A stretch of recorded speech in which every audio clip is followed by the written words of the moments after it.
Hello, this is a guy who likes fanfiction and is too lazy to read, so here is Into the Blue in audio form. Check the description for the links to the author. Chapter 11. The fortress fills with the sound of swords clashing against swords, battle cries upon battle cries. Red and blue fight against each other, splayed across the battlefield. Upon the chaos, Byleth makes her way to the west. After knowing that Catherine takes the interior and the kingdom's main forces stay occupied in the east, she decides to head for the opposite direction. She avoids hindering their victory at all costs. So, she only remains in the shadows, knocking down the kingdom's smaller forces, injuring them enough that they can't move. As reluctant as she is, Imperial forces are amongst her.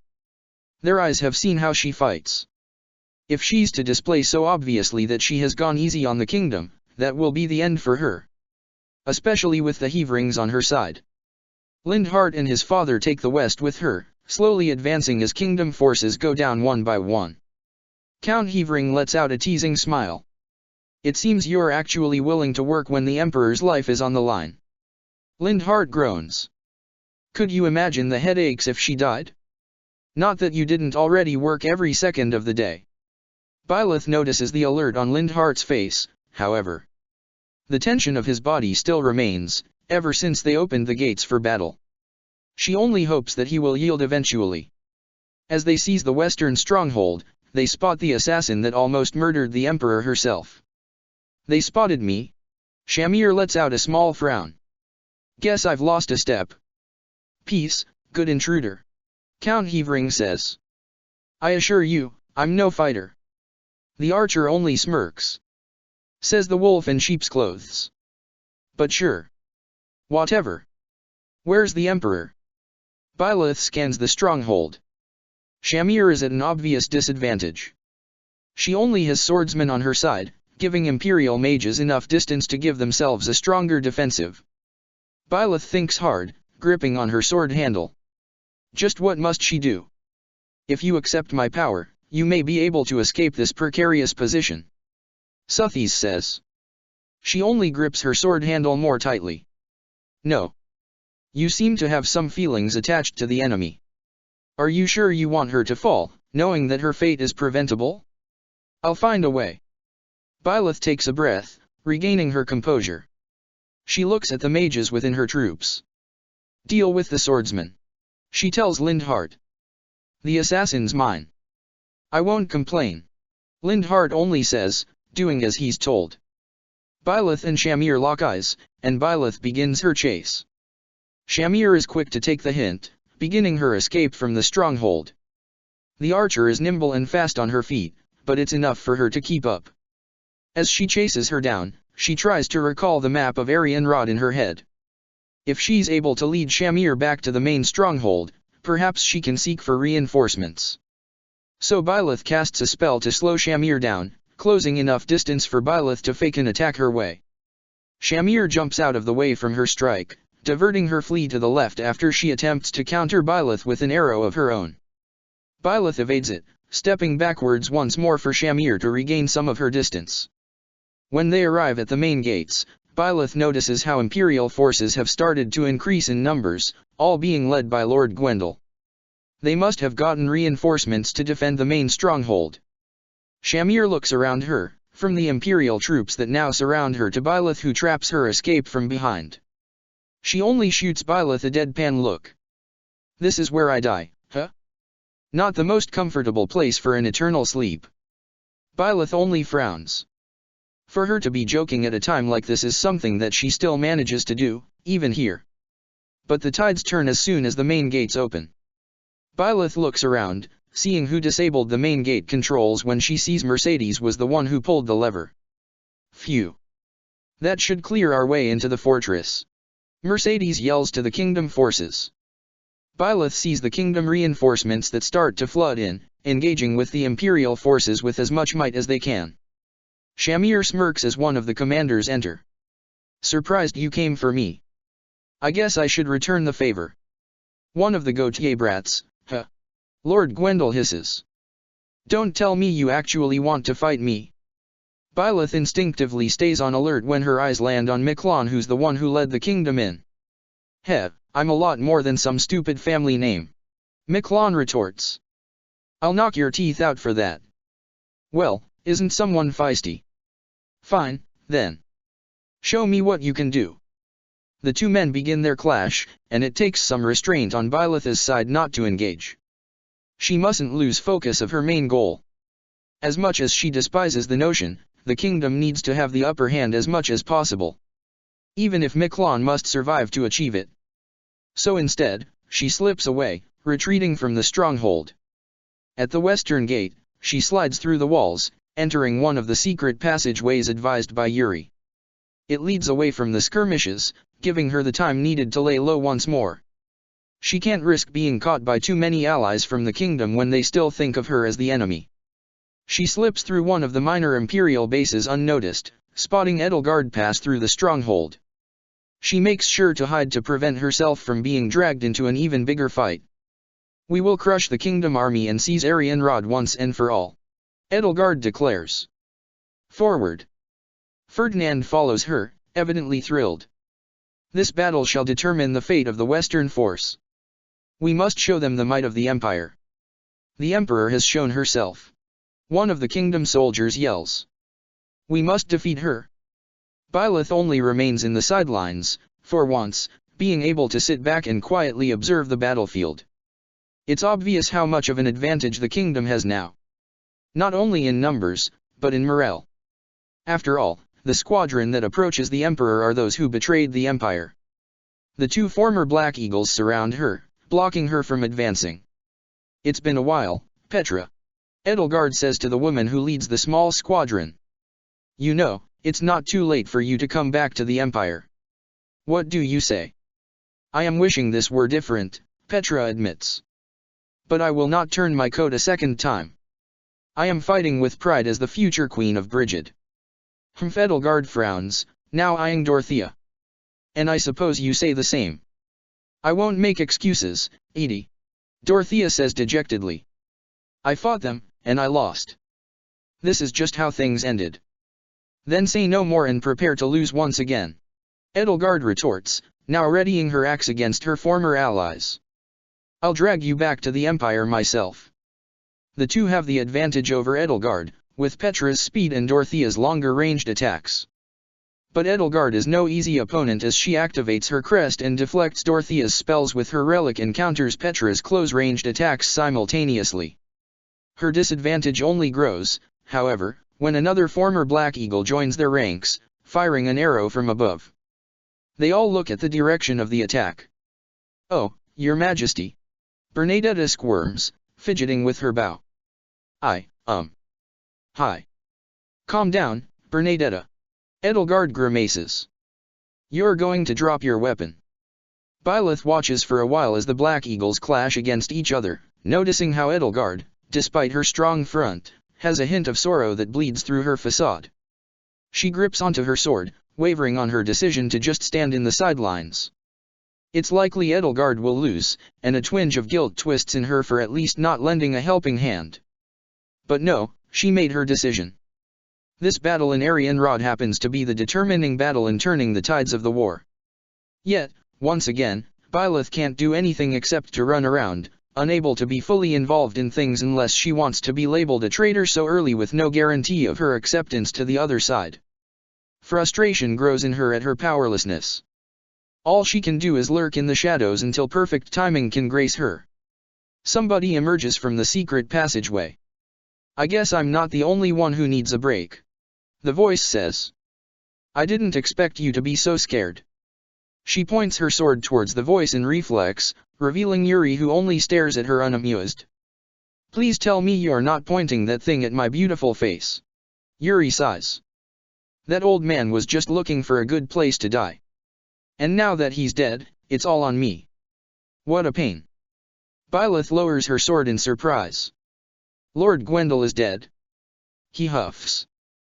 The main stronghold has weakened drastically, so I retreated for now to seek for reinforcements. Though seems like the Emperor is occupied. She waits for him to ask her to join him, but he doesn't. Instead, he only glances skeptically at her. I believe you have your reasons hiding around like this.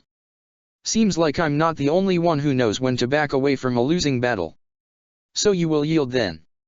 Don't mistake me for a coward. Whether I yield or not does not change my loyalty to those in the underground. The title of emperor or king does not faze me. Though, I suppose that this is nothing you should bother yourself with. Byleth nods. As expected from him.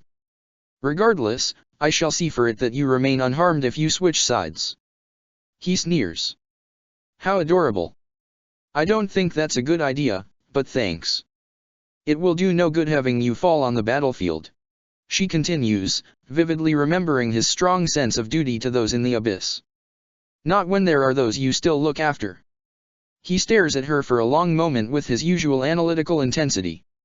What is it you're after? Money? Me? Or are you just looking for someone to kill?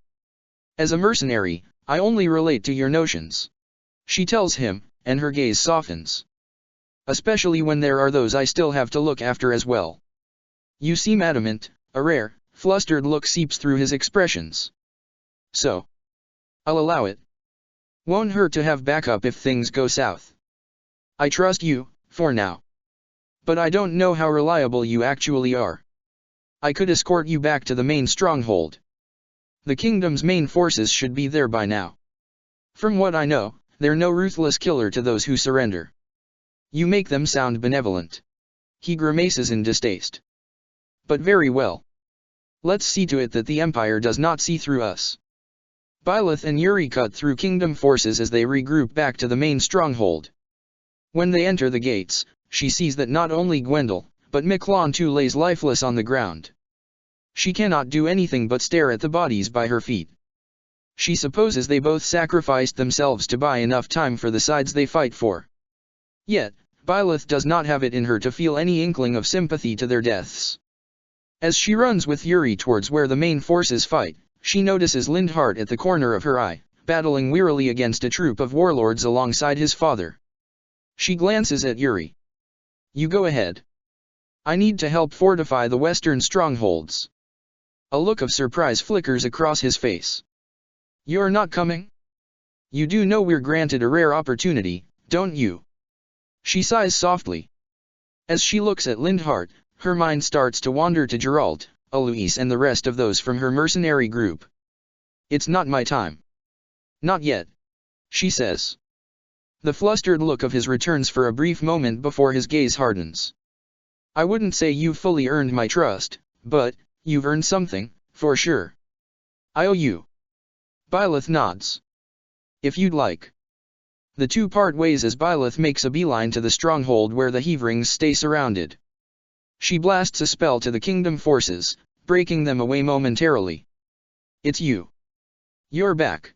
Lindhart's eyes widen. She stands alongside him, drawing her sword. You think you can hang in there a little longer? He nods wearily, readying his stance. Thank you, mercenary. Count Heavring says as he pants. Arianrod is a key position for us. We must retake it, even if we suffer losses in the process. I can't believe I got myself dragged out here. Lindhart murmurs. As they hold on against the kingdom forces, Ferdinand passes through, yelling orders at the imperial forces. Everyone, retreat. Anger laces in his shouts. Byleth watches as the imperial forces look at each other in confusion. I said retreat. His voice booms. They do as they're told. Byleth runs over to him. Ferdinand, what happened? The Emperor surrendered. He grunts furiously, glaring at her with oozing frustration. What? It will do no good to stay here any longer. His voice wobbles, as if he might break into tears any moment. For now, we must go. He gallops away on his steed before Byleth can respond. She stays in place, processing the news. The Emperor surrendered. She stares back at the main stronghold. What does this mean? Has the Empire fallen? Has the war ended? If there is no more power within the Empire, there is no more need for her to come up with a strategy. She can bring her mercenary group with her, along with Geralt and Alois, and yield as she always planned. She can finally get rid of the distractions that is war, and get to the bottom of those who slither in the dark. As she heads toward the main stronghold, however, it suddenly explodes. Screams are heard all around her, from kingdom and imperial soldiers alike. They all run away from the scene, but Byleth remains unshaken, continuing her haste despite the calamities. The main stronghold is filled in thick smoke from the collapsed debris. She keeps her sleeve over her nose and mouth to avoid the fine dust that hovers in the thick air. Thales! Edelgard yells. Byleth's attention turns at the sound of the name, rushing towards Edelgard's voice. Dear Edelgard, it has been far too long. The voice is unmistakably his. She must not miss her chance. Is it so? Edelgard asks. Have you really found an ally in Dimitri? What lie is this? It's Dimitri who speaks, annoyance booming in his tone. Her sudden intake of a breath from his voice makes her cough from the smoke. So you are not allies?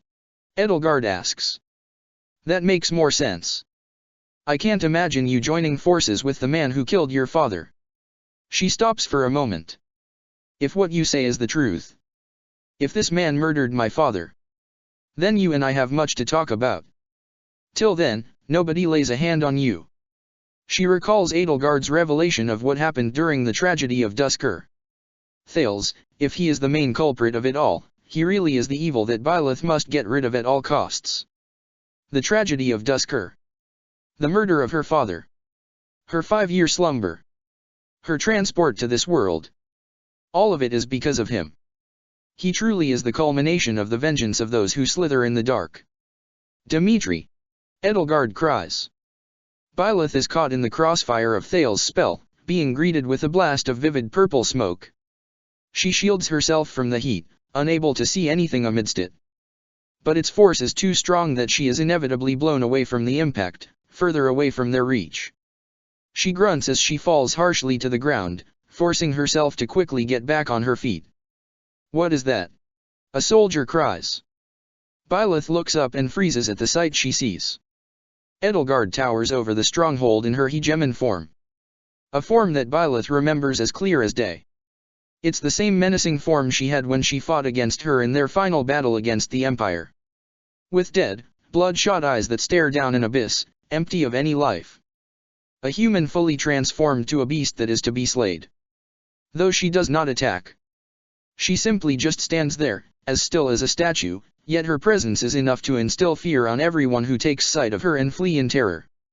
The fog starts to settle, and Byleth catches a flash of purple in her vision. Dimitri! She yells. Her breath hitches. She scrambles up on her feet now, ready to run to his side. So he is here. Byleth clutches on her heart, feeling it sear in pain. Suthies, she hisses. What are you doing? I told you. Next time I cross paths with that wretch, he is to be slain in one stroke. Enough. She gasps, breaking away from Suthi's grasp for control. She still feels her, clawing for control as she senses the purple mercenary nearby. So, reluctantly, Byleth steps further away, as she attempts to even her breathing once more. Then she hears a groan. She looks behind her. Within the fog, she sees a Pegasus has fallen to the ground. Beside it is the unmistakable armor of a falcon knight, and the one who wears it. Ingrid. Byleth makes a beeline for her dear friend that remains sprawled on the floor around a pool of her own blood. She quickly kneels beside her. Shards of debris penetrate through the knight's armor, leaving deep open wounds all around her body. She must have been caught in the crossfire when Edelgard transformed to her hegemon form. Without a second thought, Byleth radiates faith magic from her hands to close her wounds. Stay awake, she tells her, acutely aware of the shallow breathing of her friend, life slipping away from her at a frightening pace. You're all right. Suthies, please help. She cannot let her friend die. The most noble knight to serve the king of Faerghus. The most fearless leader of the Pegasi troops. She still had so much to live for. So many dreams to accomplish. She cannot die. Byleth urges. Then you must accept my power. Suthies says. Give yourself to me and we can ensure that she is brought to safety. Is this really you, Suthies? Byleth's blood starts to boil in rage. You will let her die, shall I not accept your power? You will not aid those you are supposed to protect? You do not know what you speak of, child. Suthies snaps. You cannot have it both ways. Accept my power and you can save her. But you must accept the responsibilities of the progenitor god along with it. You and I will become one, and you will be free to wield. Why? Why would you do this? Humans know not of how to wield such power, only using it for the sake of the self. How could I bestow such a power upon my vessel if history risks repeating itself? You underestimate us humans, Suthies. Byleth's thoughts ring boldly in her mind. We are not to be used so easily. You forget that we hold feelings for the ones we hold dear. Not everybody is selfish and craving for power. After all, she knows this the best. She never craved for the power she possessed. She never asked to be vessel of the progenitor god. Or to be the new authority of the church. She doesn't want many things, only having a few wishes of her own. Yet she has it all anyway. Suthies falls silent in her mind now, which only irks Byleth further. You don't want to help me? Byleth's faith magic radiates even more strongly as adrenaline courses through her. Then fine. I'll handle this myself. Byleth grits her teeth, concentrating hard on the deep cut across her friend's torso first. She is unable to find any ease when she sees Ingrid's breathing does not improve. Byleth finds Ingrid's hand and clenches it tightly and wipes the thin film of cold sweat on her friend's forehead with her sleeve. Maintain your breathing, Ingrid. The wound is almost fully closed. Ingrid's eyebrows furrow and she groans lightly at her voice. The wound now fully closes and Byleth watches as Ingrid's breathing starts to even. And her breath hitches at how her eyes start to flutter open. You, Ingrid mutters, gazing at her with eyes that flicker between life and death. Thank goodness. Byleth lets out a sigh of relief, pressing her forehead against hers for a brief moment before scanning the rest of her wounds. She ignores Ingrid's hazy gaze on her as she resumes her work, starting with stopping the blood that trickles down from her shoulder. Ingrid. Byleth flinches when she hears Sylvain amidst the fog. Her eyes towards the sound, barely making out Sylvain's silhouette amidst the smoke. She tries to hurry her healing work, putting more energy into the magic that emits on Ingrid's shoulder. Ingrid. His cries become more and more desperate by the second. Byleth curses. She's running out of time. His yells becoming more audible, and she now hears his frantic footsteps coming. Finally, the wound closes and the blood dries up, sealing her skin from any further blood loss. Byleth quickly gets up on her feet, picking up her sword. She must leave now. Ingrid. She freezes in place when her eyes meet Sylvain's when he emerges out of the fog. His eyes move from hers to the sword she holds to Ingrid, who still lies still on the ground. Byleth does not miss the way his body tenses up and how his eyes now fill with a bloodlust she has never seen in him before. I hope you are ready to part with your head. Sylvain threatens, sobs almost cracking through his voice. You're going to pay for what you've done. He dashes at her with his spear, the crest of Gautier flaring up in front of him. Byleth barely dodges the attack, leaping backwards to gain some distance. But Sylvain's rage and the crest that continues to glow gives him twice the speed and the strength to fight against her. It's difficult to hold back her strength when he fights unrestrained, fueled with the full desire to kill her. She deflects his spear, managing to graze his armor enough to inflict some damage at him, but she still takes caution not to do anything fatal. But it does not hinder his movements. This is nothing compared to the pain she felt. Sylvain roars. All her attention is solely focused on him that she does not notice the sword that grazes her side from behind. She lets out a yelp in pain. Reflexively, she kicks Sylvain out of the way, spinning around to see her new opponent. Part of me has been waiting for this since I met you. I'll relish cutting you down. Felix glares at her with a bloodlust that almost rivals Sylvain's. No need to chit-chat. Come at me. She's on her toes now that the pair come at her at once. She senses the rage in every one of their swings. Spear and sword strike at her without giving her a chance to breathe. At this rate, she might just fall. In an attempt to defend herself, she blasts a Bolganone spell at the ground, throwing the two backwards. She begins her flee but is interrupted once again. The tip of a spear, glowing with the power of a relic, aims for her head and she manages to duck backwards in a second. She stumbles, gasping for air, readying her sword for yet another battle. But her entire body prickles as she drinks in the sight of him. There Dmitri is, standing before her with Eridbar on hand.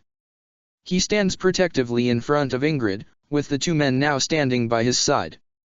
3 of the Faerghus 4 now all face her at the opposing end, weapons all pointed at her threateningly. Take Ingrid away from the battlefield. Dmitri's gaze does not leave her. I'll handle the Ashen Demon. She's left paralyzed at the sight of him. Especially with the way he stares at her. He stares at her with both eyes in its azure glory, showing no trace of the scars he went through in war. This Dmitri is unscathed. Untouchable. Clean of any scars, as if a finger never laid on him. This is an image of a legendary king untorn by the past. The two don't move for a while. Byleth is the first to speak. She rarely feels fear, but even she cannot deny the tremors in her hands.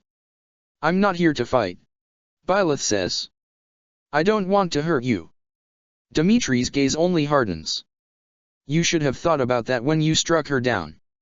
He wastes no time charging at her.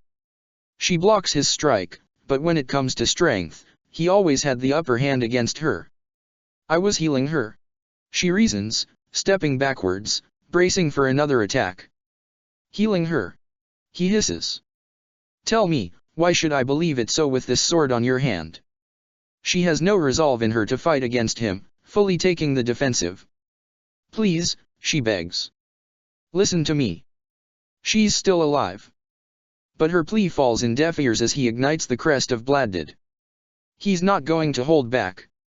In defense, she ignites her own crest of flames to defend against his incoming attack.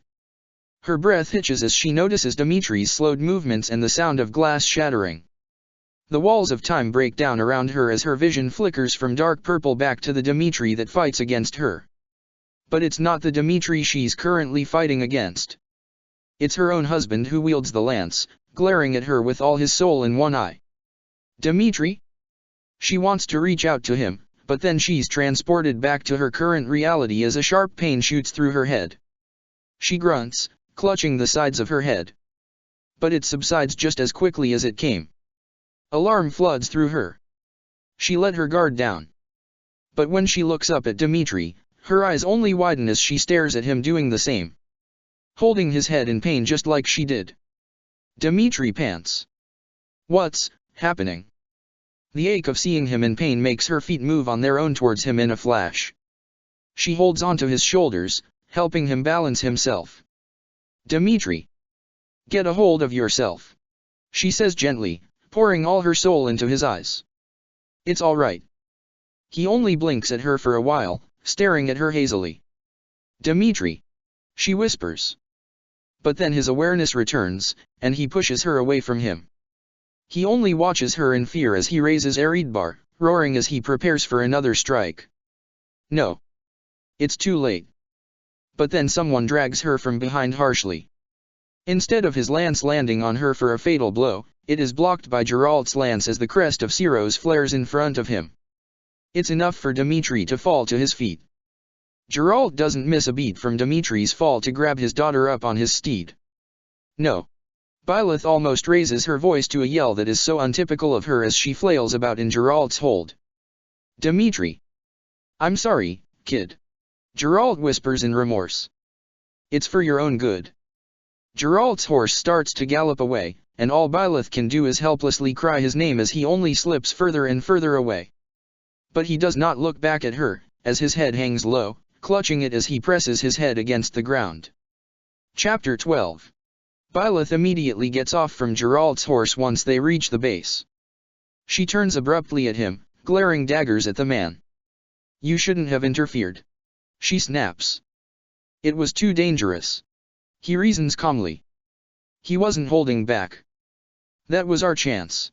She scolds. We could have joined them. Joined them when they saw you as a hostile enemy? I don't think so. We are not needed here anymore. She pushes, her eyebrows arching in sorrow and her hands clenching tightly onto her chest. The Empire has fallen. We could have yielded, and I could have reasoned with them. I would never hurt them. She is interrupted by his hold on her shoulder. Kid, his tone is serious as he tells her a warning. He was trying to kill you. He doesn't know you here. His words are like a slap to her face. She grows quiet as the realization hits her all at once. The murderous intent in her friend's eyes were unmistakable, clashing against her with not a single ounce of restraint. The pain, the grief. All of it was channeled into their strikes, and it was foreign for Byleth to be the one at the receiving end of it. Especially from Dimitri. The way he looked at her with such scorn. As just another enemy to be slain. And the fear he wore when he pushed her away when she tried to reach him. That last expression ingrained in Byleth's mind, and she will never forget it. He was afraid of her. And that hurt more than any strike. Like a child, she curls to a ball, hugging her knees to her chest. Geralt sighs, squatting down next to her to reach her level. What do we do now? She murmurs. Geralt is right, after all. To them, they thought she slain their dear Falcon Knight. In their eyes, Byleth is no friend. Just a notorious mercenary they knew by the name, Ashen Demon. It sinks in as she realizes the weight of her situation where her former dearest friends do not have an inkling as to who she is. Who she was. Her emotions took the best of her and lowered her guard far too soon. We do what we can do for now. He tells her. We wait. Hubert, did you hear? Ferdinand says in a fluster. My father has vanished, yes. He glares. Hubert's fury is palpable amongst everyone in the camps, which only grows stronger every day the Emperor is missing. We should have killed the dastard when we had the chance. He spits. What happened to your solemn vow to not let him stage a comeback? Pa. I told you this would happen. I think you knew he would try and scrabble his way out of his predicament. Such is the nature of a noble. Until you finally squash them, that is. I have no way to refute that point. Ferdinand frowns. All I can say is that I wished my father to be tried fairly, as is his noble right. But now, it is clear that will never happen. The squabble between the two lieges, now leaders of the imperial military in the absence of the emperor, fall on deaf ears as Byleth only hangs her head low, arms and legs crossed on her seat, glazing over the strategy map on the table. It is of our utmost priority to retrieve the emperor at all costs. We have no moment to waste. Hubert hisses, glaring at Byleth. I shall see to it that you be assigned amongst our forces to Heavering territory during this search. We will need your strength. Byleth only holds his glare, leaving her agreement unspoken. The kingdom has combined forces with the alliance now that we have lost most of our power. Ferdinand says. I will dispatch forces to protect imperial territory, and see to it that the houses within the empire are protected. His eyes become saddened. Houses Girth. Essa. Loken. Oaks. All of them now will be at the heart of the invasion by the kingdom and alliance alike. We need to give them our aid to protect their homes. How heroic of you. Hubert scoffs. Perhaps if you channeled this passion of yours to ending your father's schemes, we would not have been in this predicament. It is my responsibility, I know. Ferdinand confesses. I shall see to it that our forces are allocated effectively and bring only the most elite of soldiers to aid in the retrieval of Lady Edelgard. After that, should my father be captured, well, I will have no protest on what punishment the Empire sees fit. Byleth lays on the grass, staring at the sky from below, unbothered by the chaos ensuing around the base camps. Ever since the Emperor's disappearance, the whole militia stirred into panic. It was strategy after strategy, meeting after meeting. At some point, Byleth finally relented, telling Hubert that she will do whatever he sees fit. She didn't have time to dabble in imperial politics. Not when she had to create a strategy on her own as to when she can meet the kingdom's forces next. If it were up to her, she would have pushed to join Ladislava's ranks amongst Duke Girtha's squadron, who will clash with kingdom and alliance forces. But Geralt's warning rings in her mind. He doesn't know who you are here. The rage from Sylvain and Felix as they swung at her is painted vividly in her mind. Each strike channeled with grief at their fallen friend was directed at her with no intention to spare her life. Worst of all, she remembers her encounter with Dimitri, and nothing can soothe the ache in her chest at her recollection.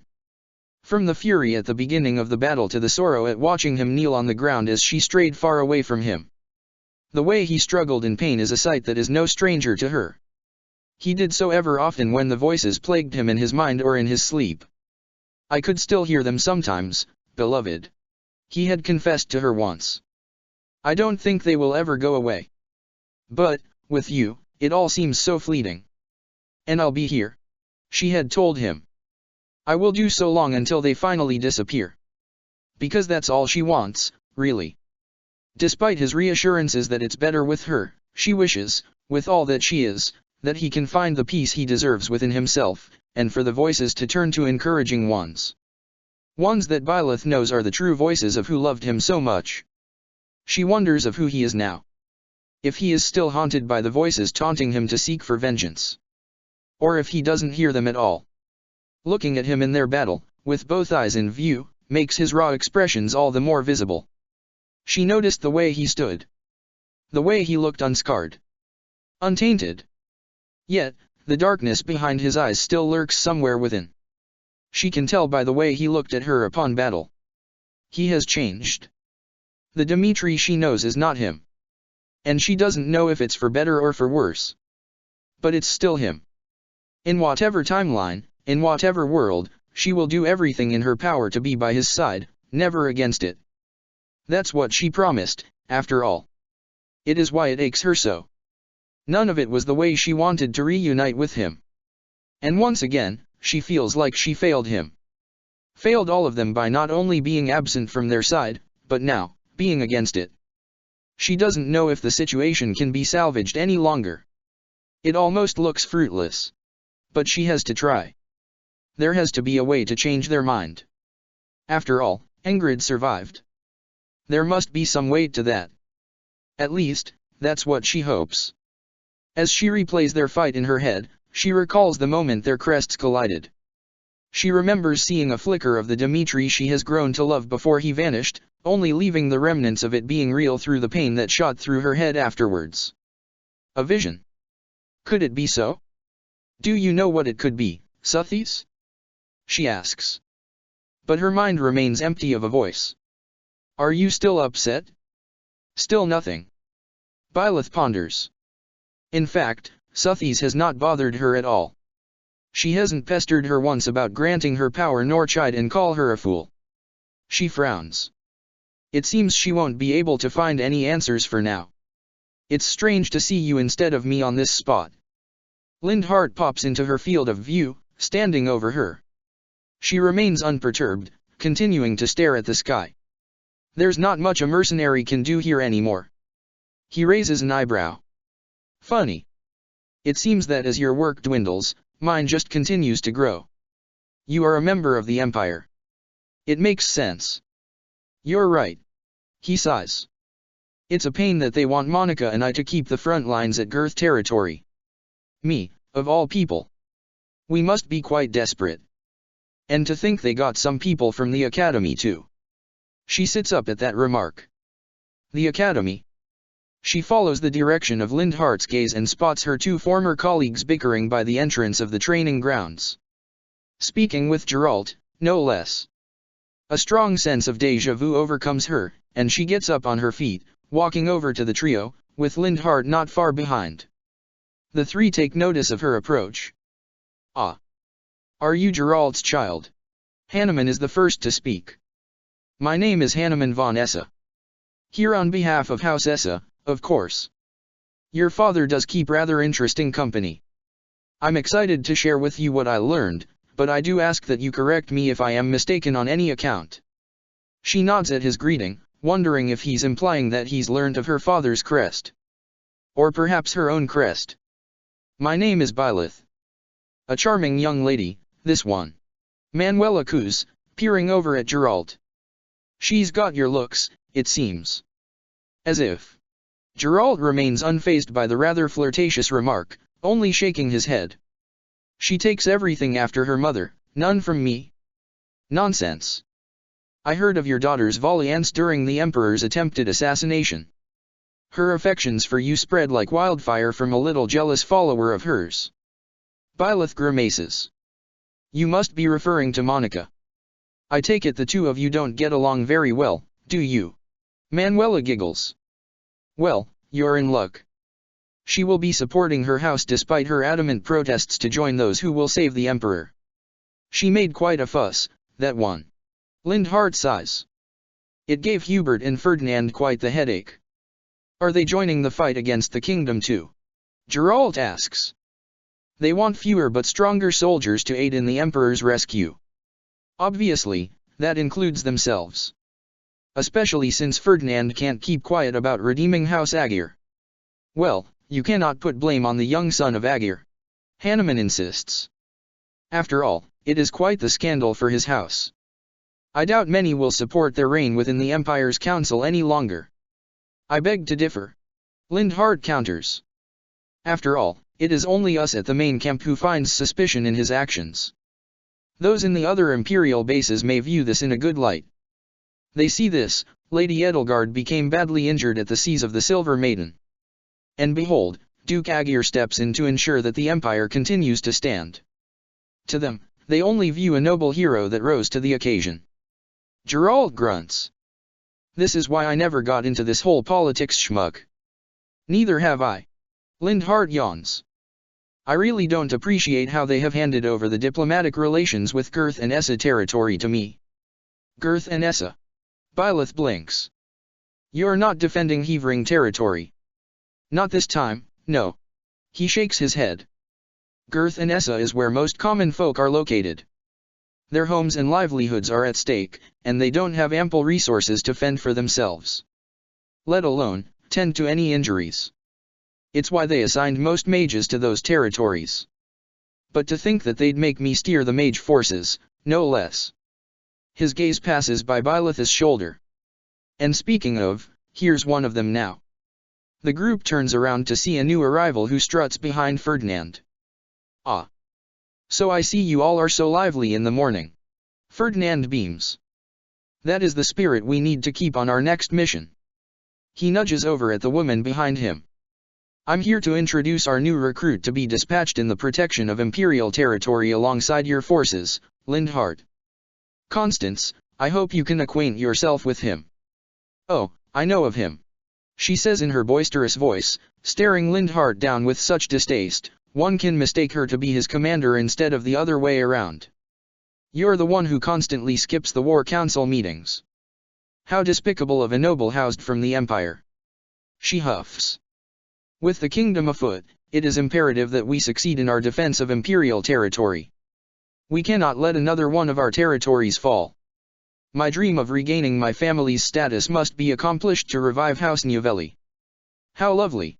Lindhart says nonchalantly. Anyway, I've already grown tired of listening to you, so I shall see you at the battlefield. Goodbye. Wadesh. She flails her arms like a child rejected of their craving of sweets, gaping at Lindhart as he walks away. Wait. Ugh, the nerve of him. How unnoble of a display. Don't mind him. Ferdinand sighs, shaking his head in dejection. That's just how he is. But I assure you, he is a reliable comrade to have on the battlefield. With the both of you as our frontline mages in the fight, I am sure we can achieve victory. The woman lets out a hysterical laugh that Byleth vividly remembers hearing back in her academy days. Fear not. For I have been experimenting on some new spells that could obliterate entire armies in one strike. My, will you feast your eyes on the wondrous powers House Novelli has to offer? Please, take caution. Ferdinand frowns. We are not here to obstruct our people's livelihoods. Keep the destruction to a minimum. As for you, Ferdinand now looks at Byleth. You and your mercenary group will be coming with me while on our search for Lady Edelgard at Hevering territory. It also happens to be our last line of defense. Randolph will fill you in on the details. We leave it to your strength to bolster our security against the kingdom. She nods, and the group disperses, getting ready for their next journey. Constance does a double take after she notices Byleth's eyes glued to her. Is there some reason you gaze at me like so? Byleth shakes her head. I was just looking. Your gaze was rather piercing for someone who was just looking. Then her eyes widen in realization, a gloating smile creeping up her face. Oh, I see now. You found yourself captivated by my charms. This sort of thing happens all the time to those of us blessed with such transcendent beauty. That wasn't it. She gapes, puffing up her cheeks. Are you trying to convey that I am a mere commoner, like yourself? Well, you are correct. Think of me as a temporarily embarrassed noble. Even a gilded wyvern must take refuge in its cave occasionally. But in time, it will soar free once more. I shall fly bold and beautiful into the skies again. My nobility in all of House Novelli shall be restored. Byleth pauses. She always was the chatty one, jumping to conclusions. But even so, her words weigh on her mind, swirling around until it reaches the tip of her tongue. Would the Empire really be the wisest choice? She asks. Not when the kingdom is ever growing. It is evident that they will emerge victorious. Constance's eyes widen. My! Don't you have a blunt tongue? To tarnish the Empire on imperial grounds, no less. That is not the question. She pushes. Constance ponders for a moment, pursing her lips. Like yourself, I do not swear fealty to any power other than my own. Wherever House Novelli will flourish, I will follow. That is my dream, after all. Byleth's mind wanders to the purple-haired lord of the underground that now yielded to the other side. Eventually, Constance may face her dear friend once more, and she only hopes that Yuri will convince her to join them. And if the time will come in their next battle. Should you find an enticing offer, Byleth speaks slowly. I wish for you to bring Lindhart with you. Lindhart? That crass noble. She huffs, stomping her foot. I am not somebody who goes and babysits people around. And have you even seen him? That noble does not listen to anything other than the sound of silence.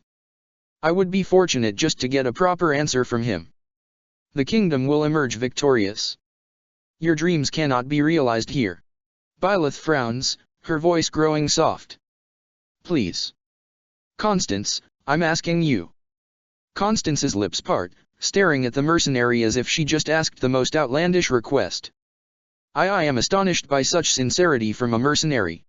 Constance pouts, looking away. Very well. I will see to it then. Thank you. Byleth sighs, wondering if being vulnerable was the right way to carry out her plans. But how else can she do it? She won't be in this fight. All she can do is watch as Constance walks away to the eastern gate, ready to be dispatched with the remaining forces. Geralt, Byleth starts, as she tends to weapons with the man. There is something I would like to ask of you. What is it? Geralt watches her intently.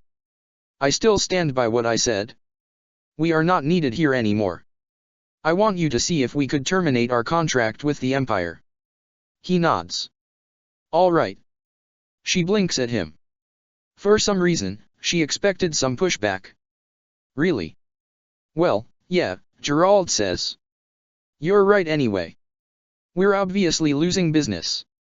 Lots of M. So I'll ask. But I also wanna ask you to think about what happens after. What else is there to think about?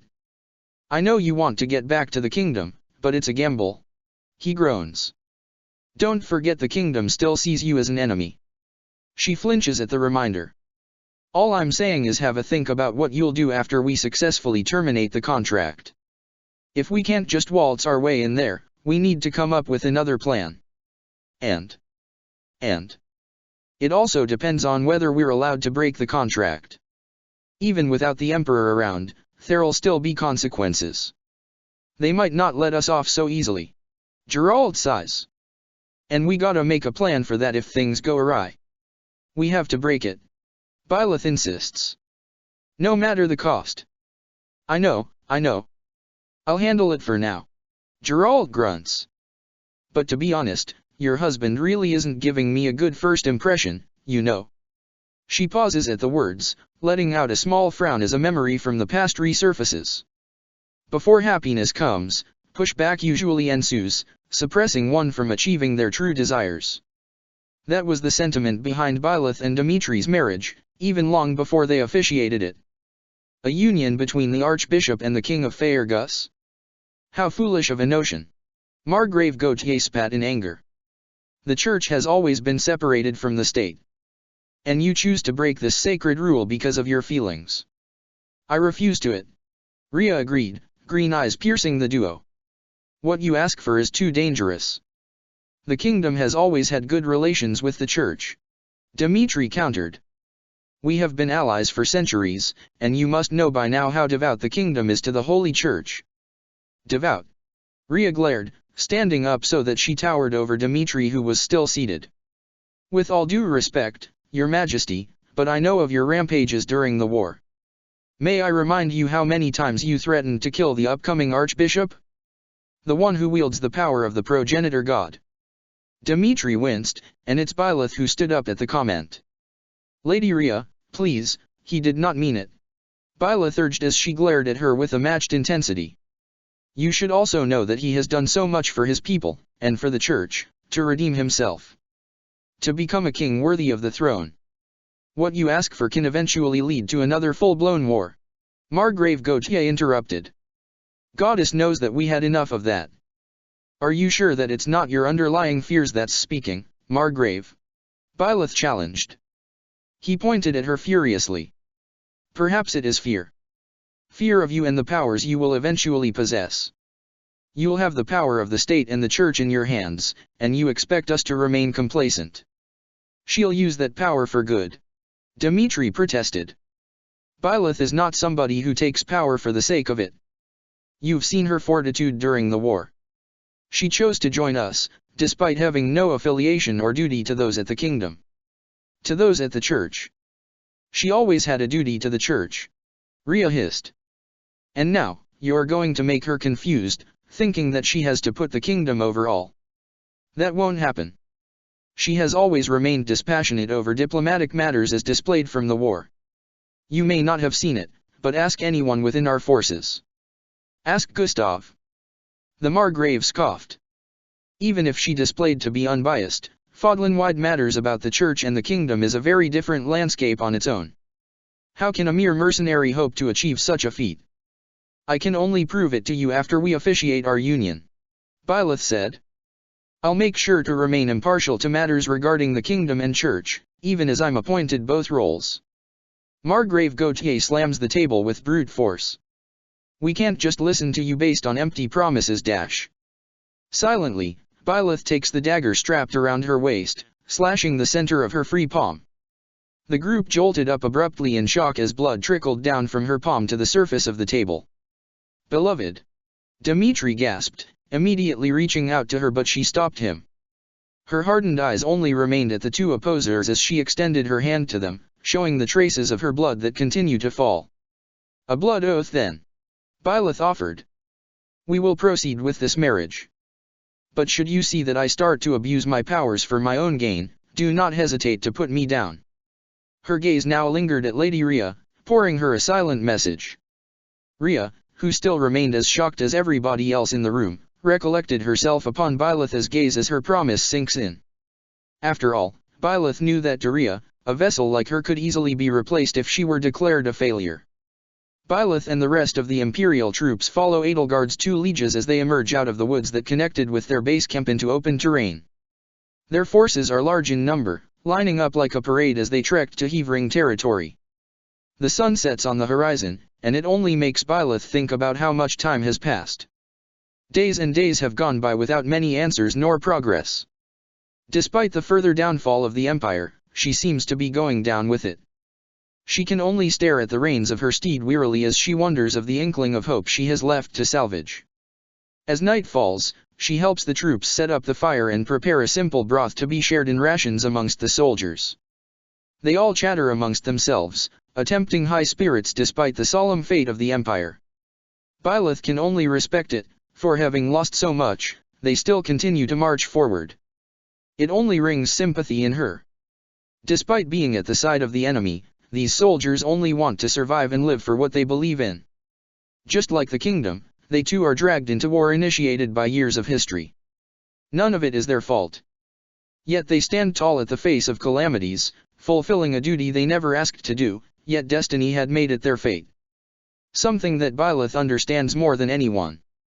After dinner, she walks around the outskirts of their base, staring up at the starry sky where the moon shines brightly. She stops walking, fully immersing herself at the sight. How many times did she look up at this moon, waiting for her next return to the kingdom? Even back in her real world, she had to count the days when she could leave Garreg Mach, back to the kingdom of Faerghus. Just like now, her situation does not seem to be so different after all. Mercenary. Byleth is interrupted from her thoughts at the familiar voice. She looks around. Amongst the darkness of her surroundings, she spots a lock of white hair shimmering under the moonlight. Edelgard. Byleth calls out. She rushes toward the figure, revealing it to truly be the missing emperor. Byleth stares at her from head to toe, comparing it to the hegemon form she last saw her in. You're alive. Byleth murmurs. Edelgard does not respond. Byleth takes it as a sign to continue. Ferdinand and Hubert are worried about you. Let me escort you back to our base. Still, no response. Byleth senses something off with the peculiar silence of the Emperor. She looks more closely at her features, and her breath hitches. There is something certainly wrong with the way Edelgard's head is lowered. How her brows are arched downwards and her mouth remains agape, as if she's struggling in pain. She scans around, in search of anyone lurking in the shadows. It's strange enough that the Emperor stands all alone. But as she breaks away her sight from the Emperor, she notices in her periphery that Edelgard raises her axe, ready to strike it down on her. Byleth immediately leaps away from her. Edelgard runs toward her silently, swinging her axe with such stiff movements unlike her usual grace and fluidity. As Byleth deflects her strikes, her eyes continue to wander around, searching for the cause of what's likely to be dark magic. Then it clicks in her head. Thales, she whispers before breaking out into a yell. Thales. As if he heard her call, she spots a dark magic spell being cast from above. She blocks it with her sword, but the impact against it is so strong that she staggers backwards onto the ground. Thales appears before her now, standing next to Edelgard. We meet again, Felstar. Thales grins. He wears no disguise, fully revealed in his true form. Byleth gets up on her feet, readying her sword against him. Is she under your control? Byleth asks.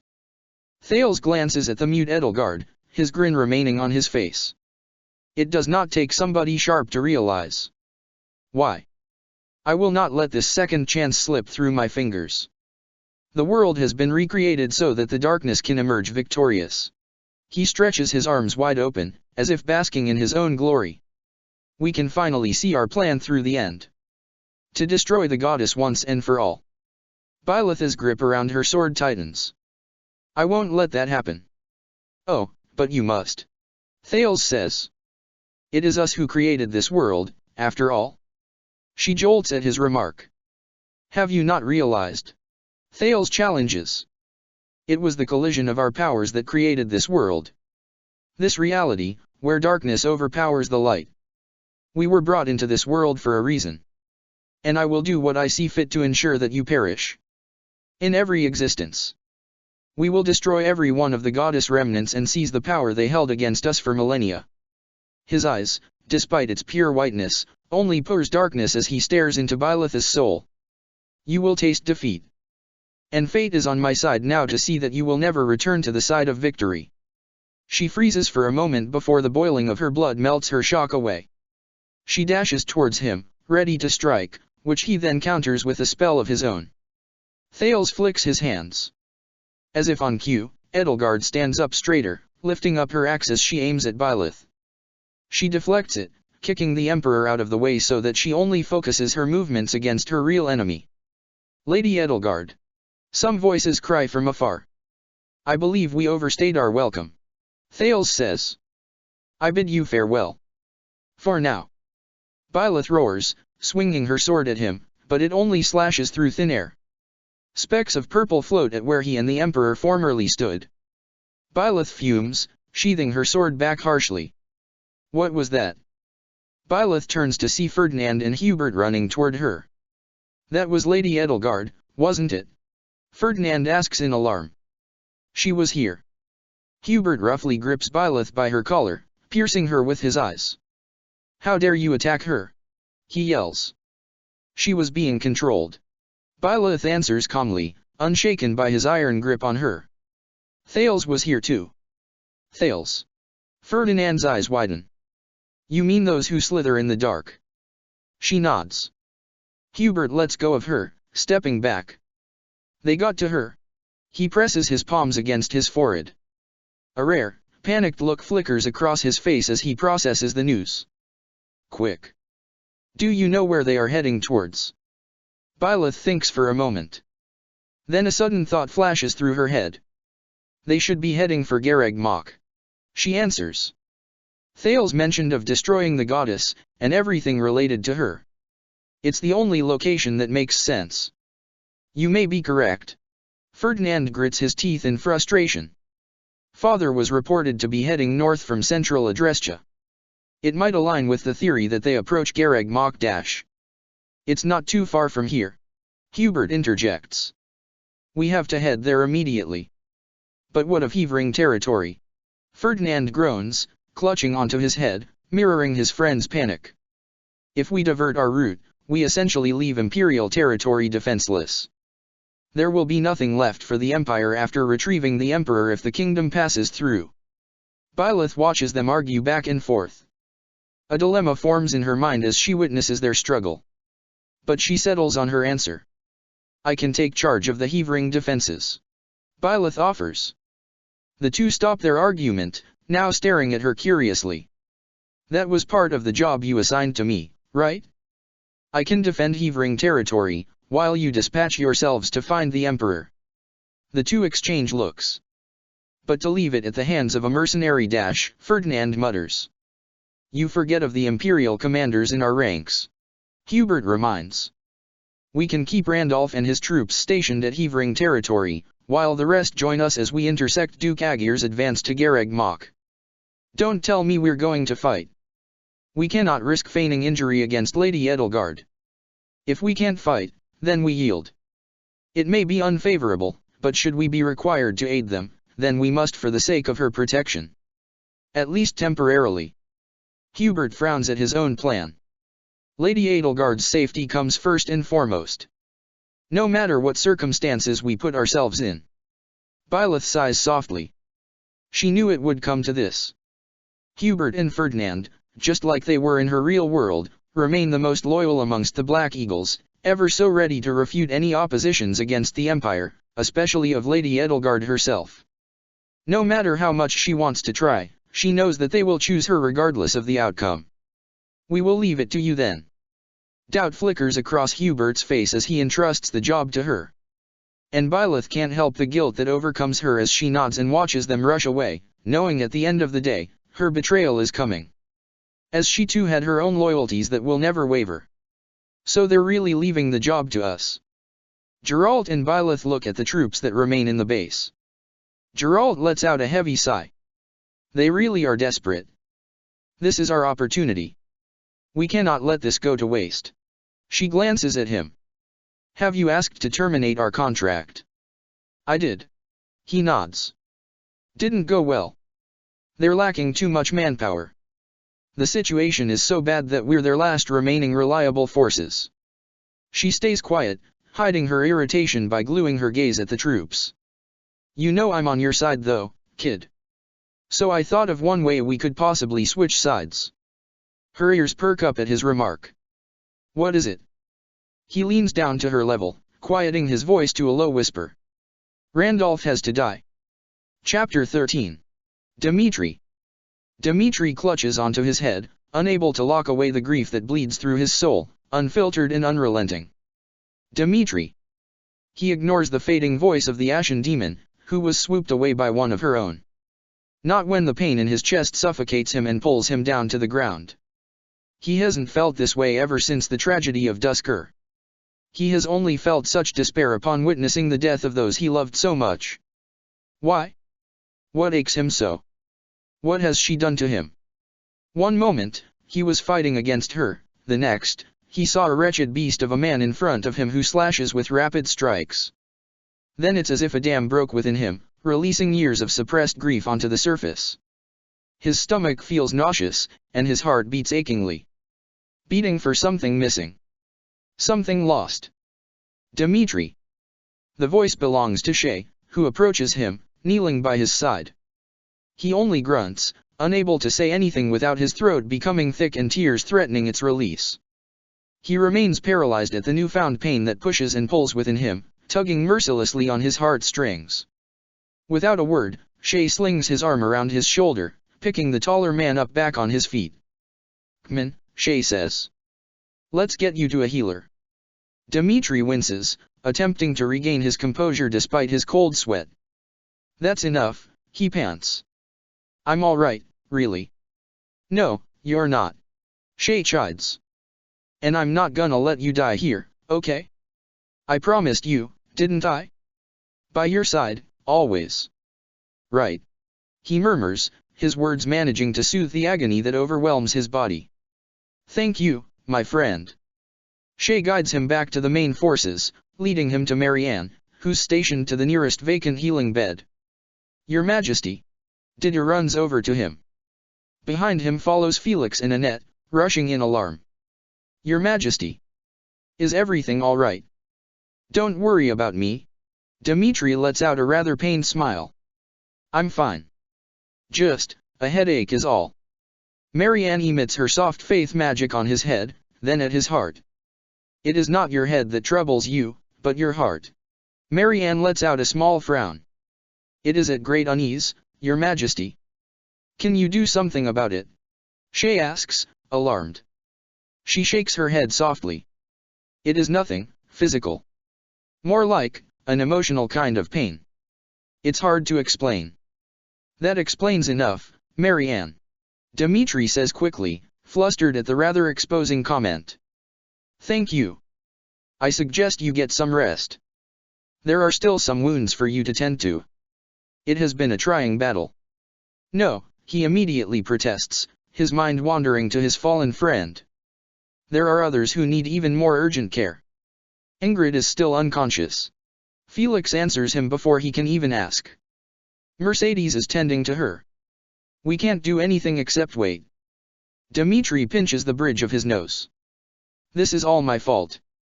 Should I have not asked her to scour the perimeter for our fallen forces, she would have not been slain by that dash." For some reason, he is unable to spit out the name without grief freezing the blood in his veins again. The aftermath of his fight with her still leaves him in confusion, and he is unable to get out of his daze as he spirals in the emotions that pierce him from within. Not when he knows what is real. Was he fighting her? Or the man that flickered in front of him? Just what kind of spell was cast on him? As if anybody could predict that. Felix cuts him. She snuck up out of nowhere. She must have used the secret passages to slither around and ambush our remaining forces. How cunning of her. "I don't know," Annette murmurs. "Could she really be that heartless?" "She's called the Ashen Demon for a reason," Felix replies. "That's as heartless as it gets." "Your Majesty." A knight approaches the healing bed, quickly bowing apologetically for the intrusion. Dmitri gestures for him to speak on. "The Imperial army makes to retreat," the knight says. "As for that monster, it's disappeared." "Understood." Dmitri nods. "After what happened to Edelgard, I dare say they had little choice." "We must treat your wounds, Your Majesty," Didu insists. "They will only worsen without proper rest. You needn't worry about me. The Empire is on the back foot. This is our chance, secure Arianrhod at once." "Yes, Your Majesty." Dmitri lowers his head in thought. "Edelgard called my father's killer Thales." "Hey, Dmitri." Shay frowns. "I didn't catch more than a glimpse of the guy, but something's not sitting right with me. His power was so familiar. Do you think he's another one? Like Tomasz, and like me? How am I connected to them? Just what is this power I have?" "I understand your concern, but my thinking remains unchanged from 2 years ago," Dmitri reassures. "Whatever the truth of your abilities may be, I trust you. And I will continue to do so. I only wish I had more to say than that. My apologies. Still, if your power truly is the same as that of Tomasz or this Thales, then we may find that the questions hanging over the two of us share a single answer." "What do you mean?" Shay asks. "Edelgard said it was Thales that murdered my father." Of course, it is the peak of folly to take an enemy's word at face value. But if she spoke true, then neither the Western lords nor the Empire are the root of this strife. Another faction skulks in the shadows of Fodlan, bending matters to their will. And if we suppose Cornelia was party to Thales and his dark schemes, her actions become all the more explicable. I alone must bring light to this darkness.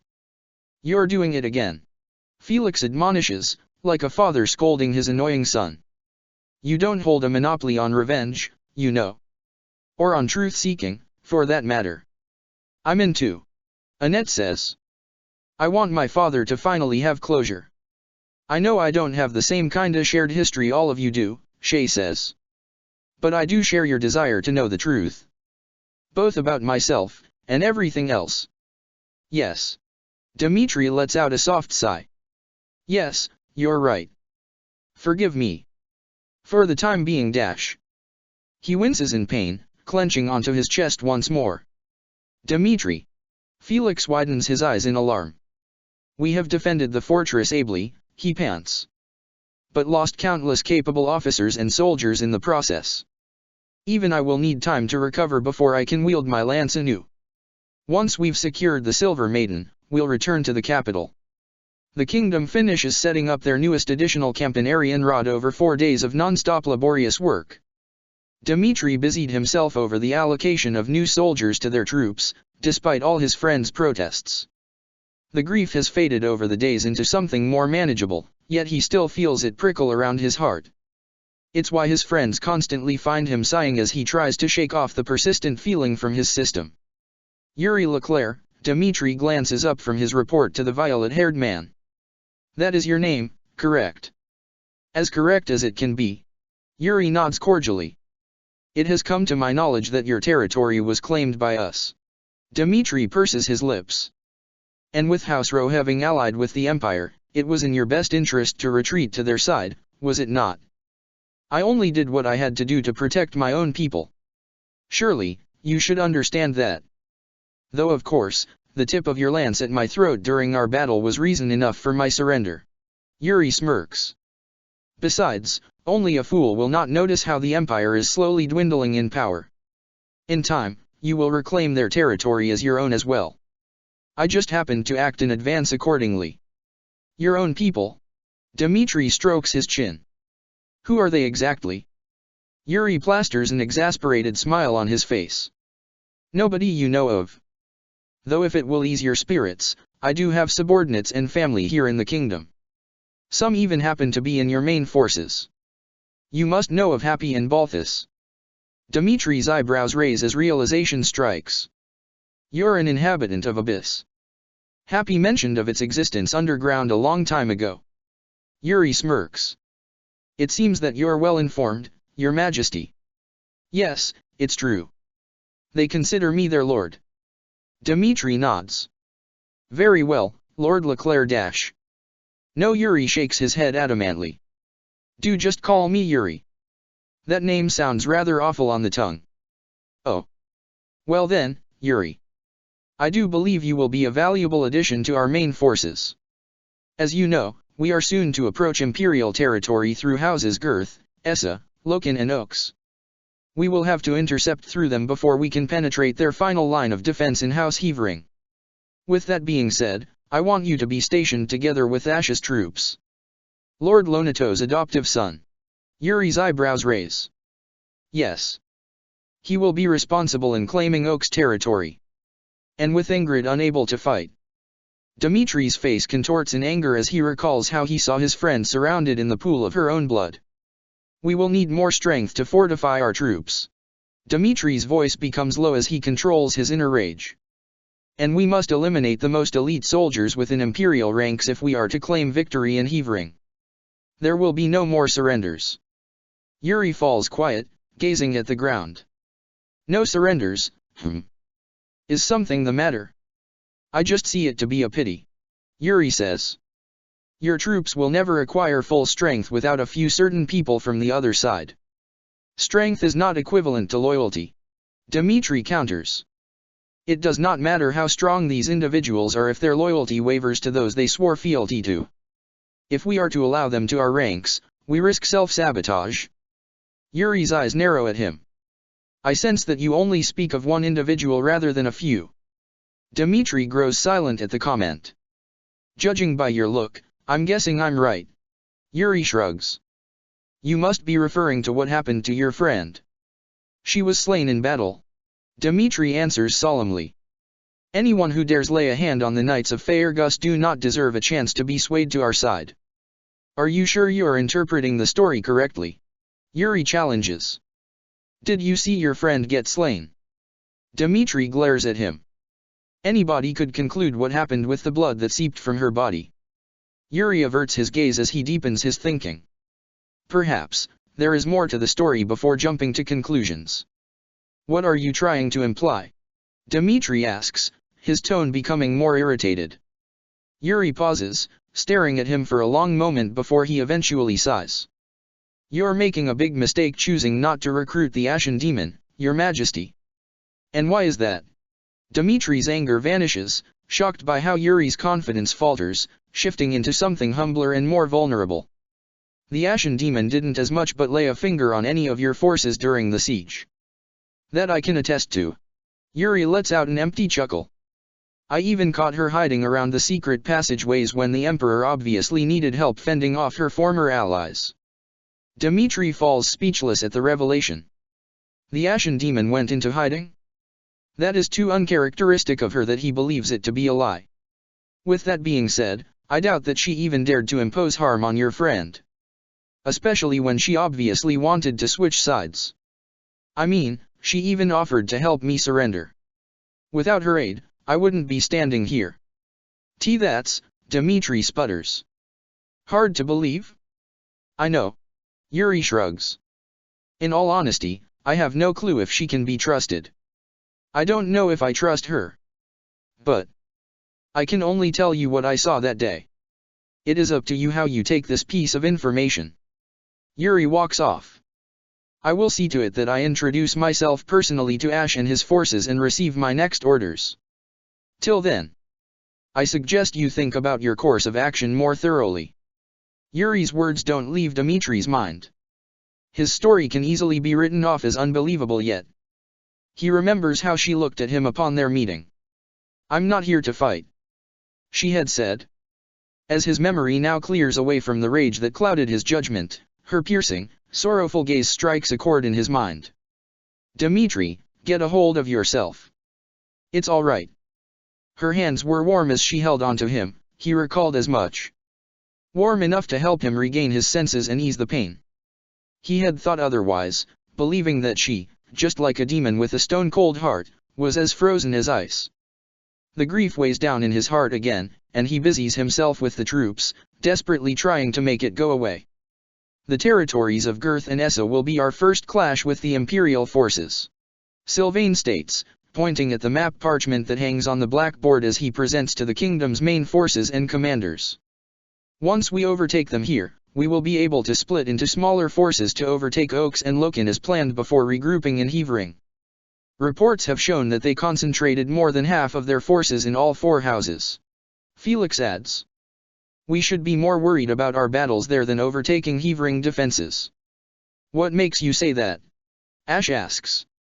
Originally, we heard of Imperial troops being led by Hubert and Ferdinand, the twin jewels, if you will. Rodrigue says. However, it has been brought to our attention that they made a detour. A detour? Dmitri repeats. Now that is news to him. Rodrigue nods. For what reason, we do not know, apart from the fact that they are heading straight for Gareg Mach. This is troubling news indeed. Dmitri ponders. Lady Rhea is still there, holding its defenses. Seath grimaces. I'm not sure if we will be able to provide reinforcements on time. Then we must continue with our plan in seizing Imperial territory. Dmitri says firmly. If we are able to claim Hevering, then this will also slow down the advance of additional Imperial forces. Not to mention, claiming Hevering helps us intersect them once we touch on central Adrestia. Sylvain comments, pointing at the region that lays in between Hevering and Gareg Mach. We will be able to regroup with the church at some point, but going through Hevering will make us reach there more quickly. especially now that Hevering lacks in numbers. Felix agrees. With the 2 second-in-commands gone, they are only left with troops led by a lower-ranked commander. And his glare hardens. A bunch of mercenaries. One can hear a pin drop in the war room at the remark. Dmitri and Sylvain especially mirror Felix's dark expression. Are you talking about the Ashen Demon?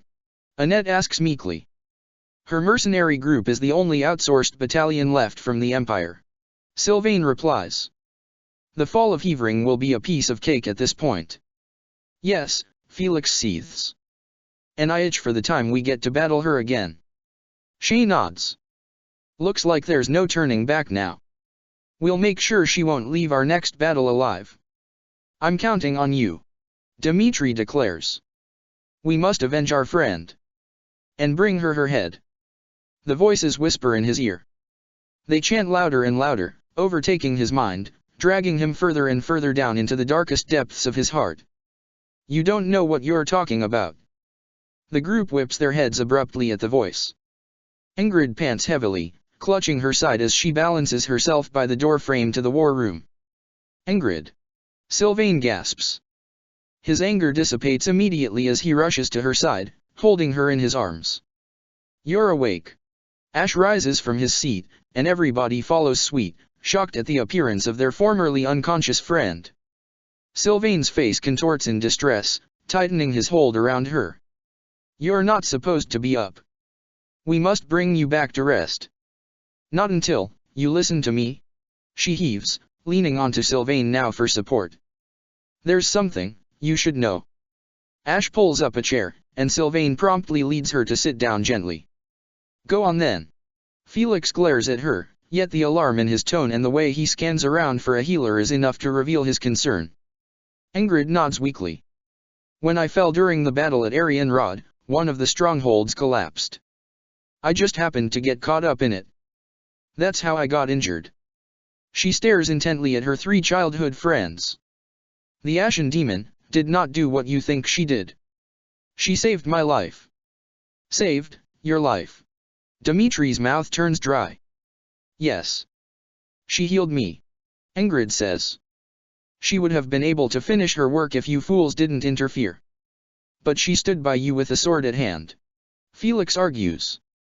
Everyone had a weapon in hand, Felix, Ingrid groans. You let your anger get in the way. What kind of fighter goes to the battlefield empty-handed? Felix's jaw drops, and a rare flush dusts his cheeks at her snappish comment. And you, Ingrid shoots a look at Sylvain, who flinches at her irritation. You jumped to conclusions too. You all did.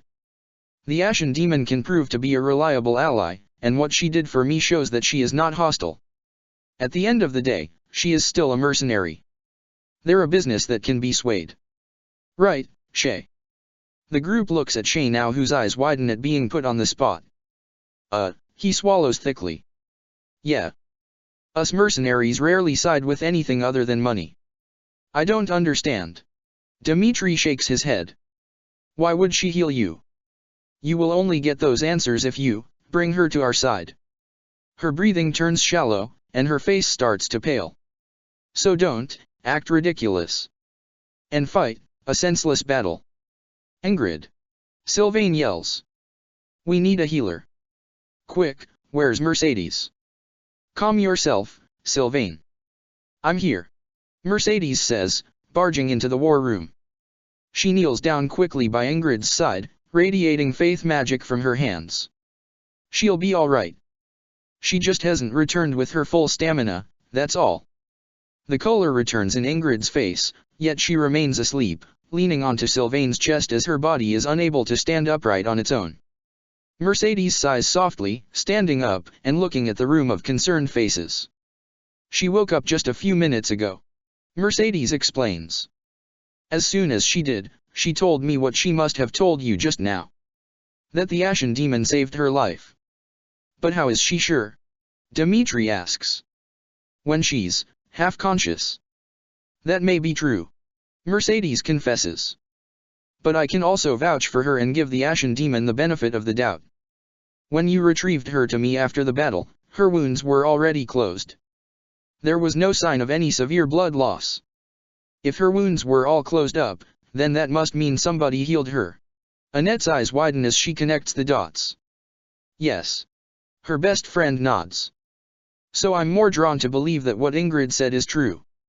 The chances would have been much slimmer if nobody tended to her wounds at all. Ash squirms, shifting in place. You seem troubled, Ash. Dida notes. Is anything the matter? I didn't want to bring this up. Ash says. At least not until I could tell she was being honest. What haven't you brought up? Felix shoots him a sharp look. Ash gulps. Back then, when we were battling Lord Lonato, I fought against her. I was no match. She took me down in seconds. But she didn't kill me. She said that if we don't approach her, she won't engage. What? Why would she do that? I don't know. She had all the reason to kill me. But she didn't. Now that I think about it, she didn't hurt me either. Annette chimes in. I came across her during our siege in Arundel. She didn't even try to lift her sword. She didn't engage. Ash agrees. Which was what she promised. But at the time, I still wondered if it was a coincidence. I don't think so. Mercedes counters. Do you remember the kingdom soldiers that were stationed at Hrym to ambush Imperial forces? The ones we assigned to stall them during Dimitri's disappearance. She nods. I remember. They claimed that the Ashen Demon asked them to be their prisoner. That is quite hard to believe. Rodrigue sputters, his head shaking at the astonishing news. What kind of tactical advantage do you suppose she would gain by doing such a thing? I'm not sure. Mercedes admits. But would it be such a bad idea to have her on our side? I suppose this is a strange development. Seath nods. But if we are able to have such a powerful force to aid us, the tides of this war will turn drastically. Felix purses his lips, the flustered look on his face still not having faded completely. It might not be as easy anymore now that we tried to kill her. Oh man, I've done it now. Sylvain shakes his head fervently. She was really pretty too. Joking at a time like this. Felix sighs. What do you think, Your Majesty? Dimitri remains silent, remaining in a daze as he processes the news. I shall bring Ingrid back to the healing bed. Mercedes interrupts. Didu, do you mind helping me? Didu nods, picking up the unconscious Falcon Knight in his arms, walking away from the conference that fills with doubtful and confused murmurs. Dimitri walks to the training grounds, scanning for a short-haired archer within its midst. Shamir merely gives him an uninterested glance once he spots her. Anything you need, Your Majesty? Good afternoon, Shamir. Dimitri greets. Yes, I have a question for you. What is it? I have been informed by some of our troops that you engaged with the Ashen Demon during our siege. Is this true? Yeah. Shamir drinks from her flask. She's a fast one, all right. But unpredictable. How do you mean? She peers at Dimitri, putting down her flask. A mercenary always goes for the kill. It's part of our job. There were a lot of times I was open. And yet, she didn't kill you. Shamir nods. She's notorious in the mercenary world. Known to kill anyone that stands in her way. She drinks from her flask again, gazing at the distance. I wonder what changed her mind. Before Dimitri can ask her to elaborate, one of the soldiers loitering around the training grounds join in. Are you talking about the Ashen Demon? Dimitri looks at the soldier, giving him a curt nod. Yes. Do you know of her? It's hard not to, Your Majesty. The soldier chuckles, giving a slight shake of the head. But I encountered her during a planned ambush. Dimitri's eyes widen. Are you one of the soldiers that were stationed at Hrym? That I am. He nods. May I ask what happened? We were ordered by Commander Shea to ambush the Empire's main forces. We were expecting some of them to walk out of the base camps during dusk, so that was when decided to attack. However, the Ashen Demon appeared instead. We thought that they knew of our plans, so they assigned her to snoop around the area. But then she yielded almost immediately, asking us to make her our prisoner. So it's true. Dmitri can still hardly deem it as such. Yes. The soldier nods avidly. We thought she was lying as well.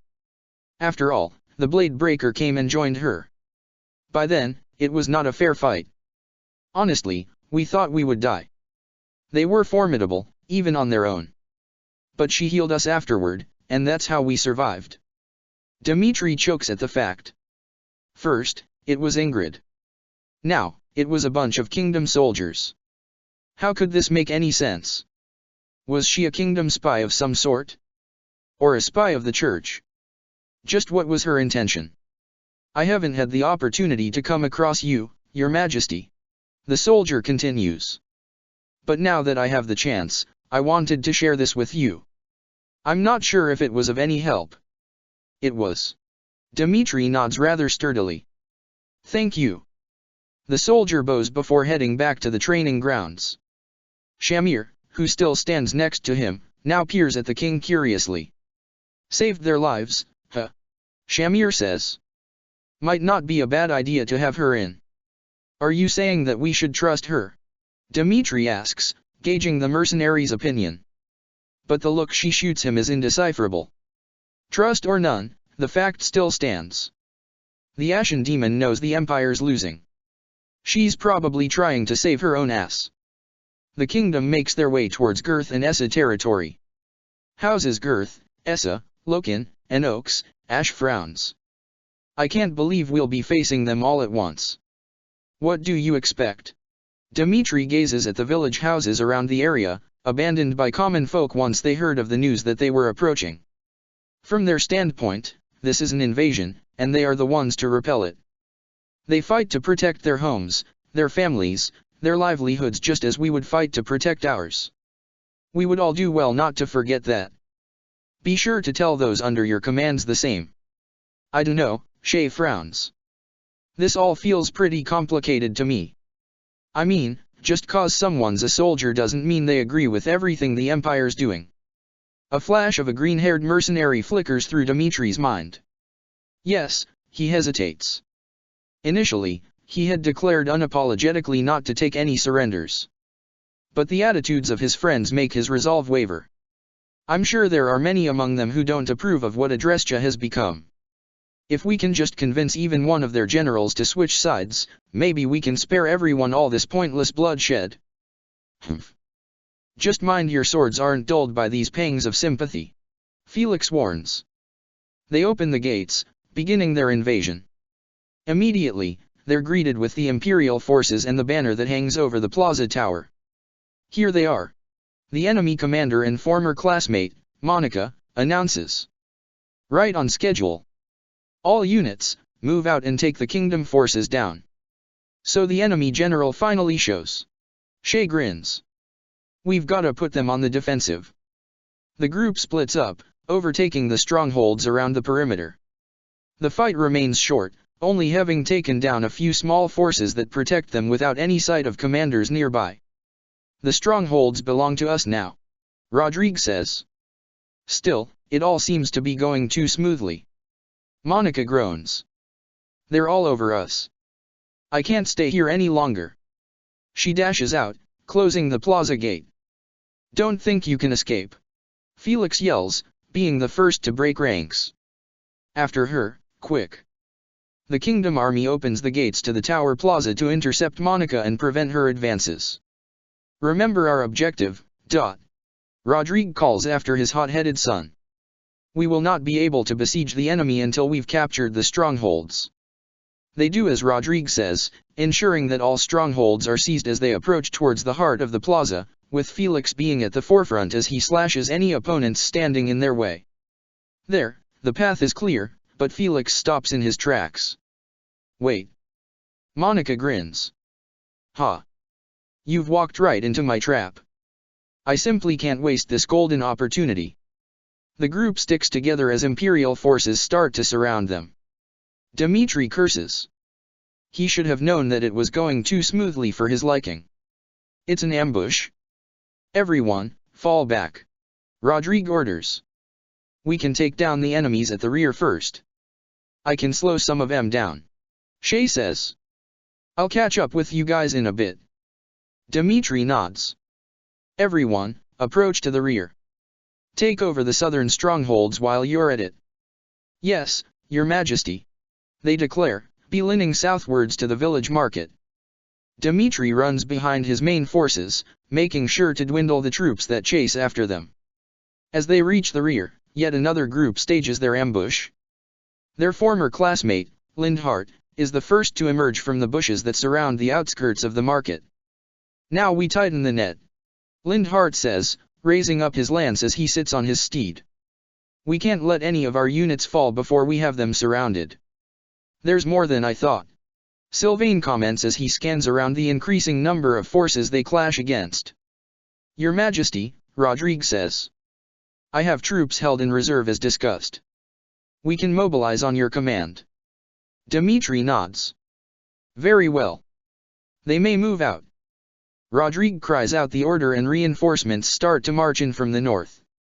As the kingdom grows in number, so does the empire. A spell heads Dmitri's way, which he deflects with his lance. I fear that I'll just get in your way and ruin the wonderful strategy you've all thought up. Yet another former classmate, Constance, appears gloomily behind the bushes, ready to cast another spell. No, Mercedes gasps. Is that Constance? Please, let me talk to her. Be careful out there. Dmitri warns her. Annette. Take care of the head mages and assist Mercedes. Got it. She says, floating towards her best friend. The rear has the advantage, having stationed long-range combatants, which forces the main forces, including Dmitri, Sylvain, Felix, and Rodrigue to hold the defensive, unable to get closer to their opponents. But eventually, a purple vortex swirls at the center of the market. Shay emerges from it with his two swords at hand. Right on time. Shay grins. Let's go. Dmitri smirks. I knew I could count on you. Side by side, the two obliterate foes as one. They're a force to be reckoned with in the battlefield, combining their attacks to defeat enemies in one swoop. Constance gets caught in the crossfire, holding to her stomach in pain from the impact of their strikes. So does Lindhart, who falls from his stallion, landing ungracefully on the ground. Fleeting as they may be, must my dreams end upon this battlefield? Constance winces. Please, let's stop this. Mercedes rushes over to her, standing in between her and her king, extending her arms to protect her friend. I could never bring myself to kill you. So the goddess wishes me to suffer even further embarrassment. Constance pouts. Lindhart struggles to get up, holding up his lance. Before Dmitri can ready to defend himself as well, Constance raises her hand, blocking Lindhart from moving forward. She shakes her head softly, and Lindhart only blinks at her in confusion. Annette readies her hands to cast another spell to counter against any retaliation. I won't ask you to switch sides, Annette tells him.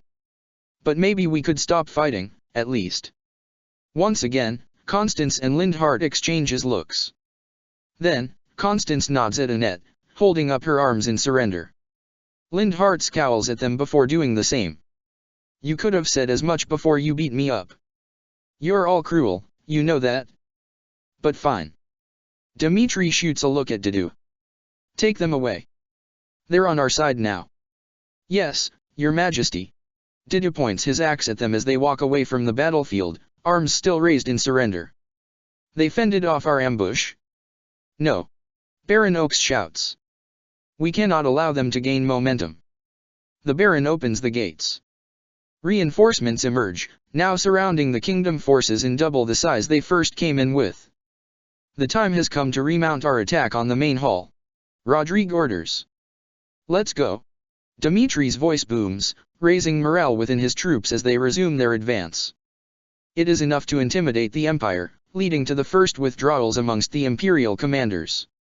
That's too close for comfort. Baron Gillinger groans, fleeing from the scene after Felix forces his defeat. I refuse to die in a place like this. It matters not how many rank-and-file soldiers fall. I am the Viscount and I must not die here. Viscountessa bellows, following suit after Sylvain's display of strength. Cowards.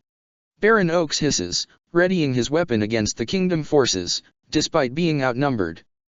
They're no match for us. Dimitri declares. Attack. Baron Oaks barely manages to hold the combined might of the kingdom's main forces.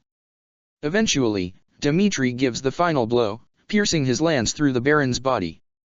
The Baron coughs out blood, gasping for air. As Dimitri withdraws his lance, his body falls limply to the ground. My blade is blunted, after all. Baron Oaks utters. Forgive me, my dear Monica. Father, no. Monica cries. You didn't have to. He turns to her voice.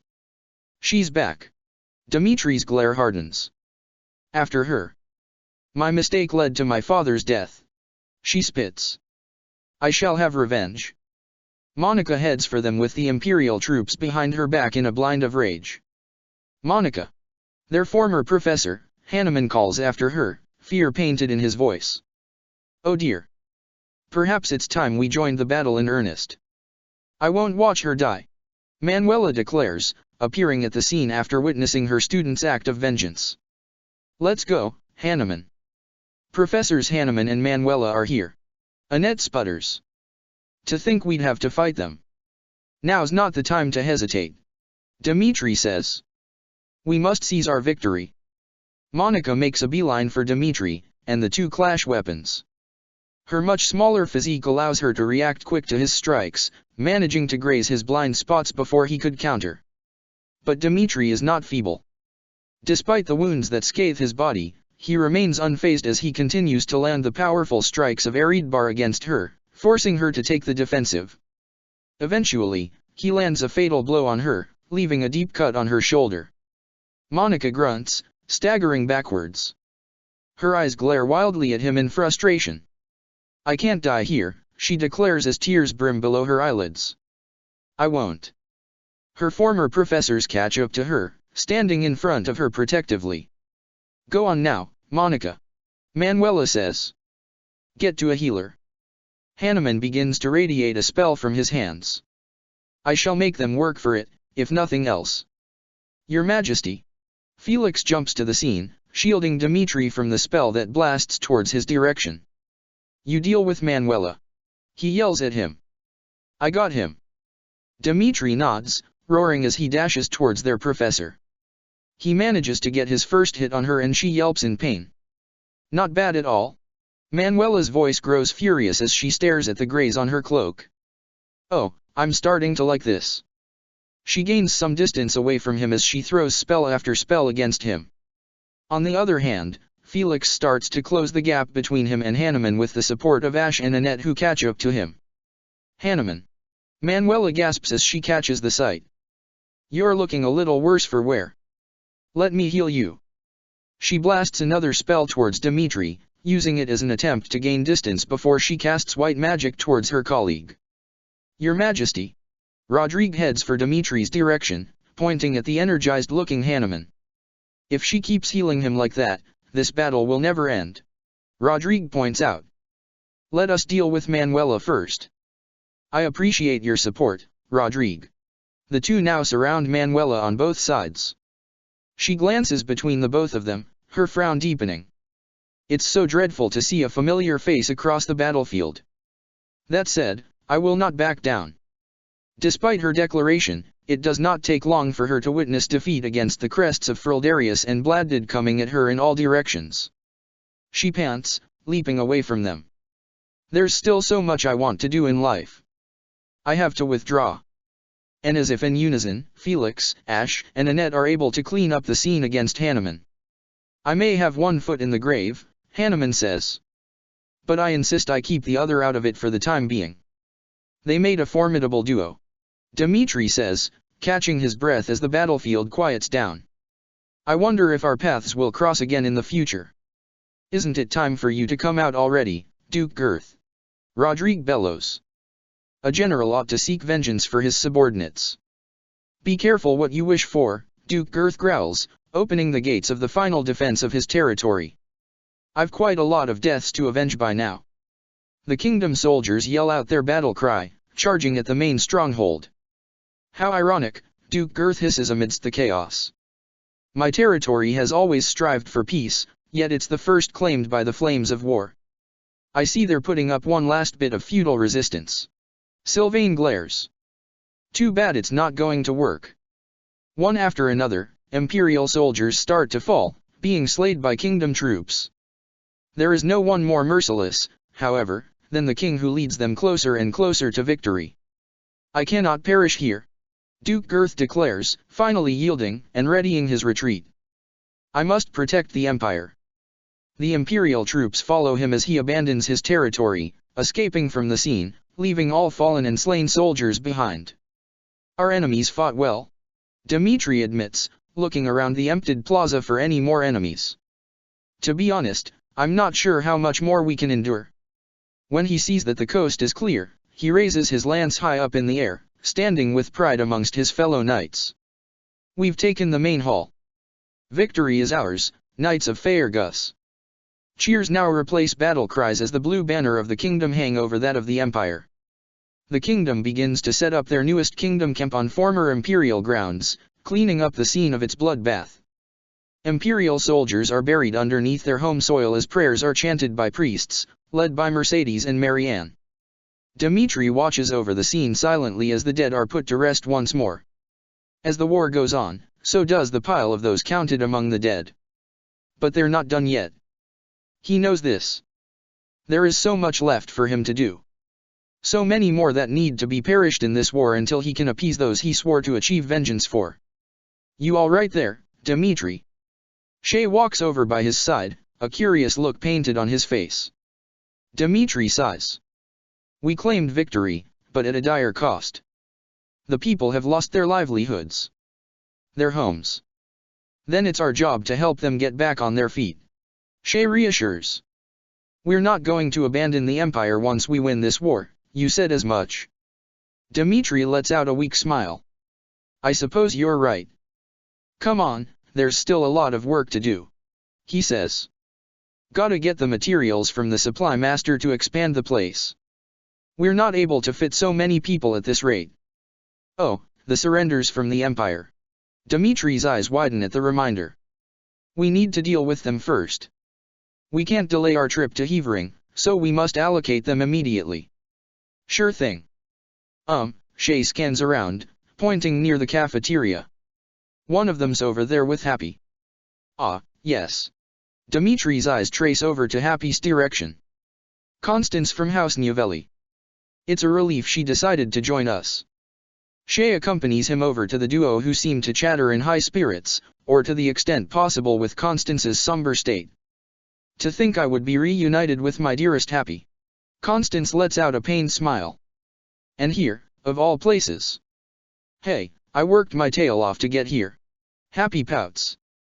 You did too, didn't you, Coco? The two notice the king and his commander approach them. Happy raises an eyebrow skeptically at them.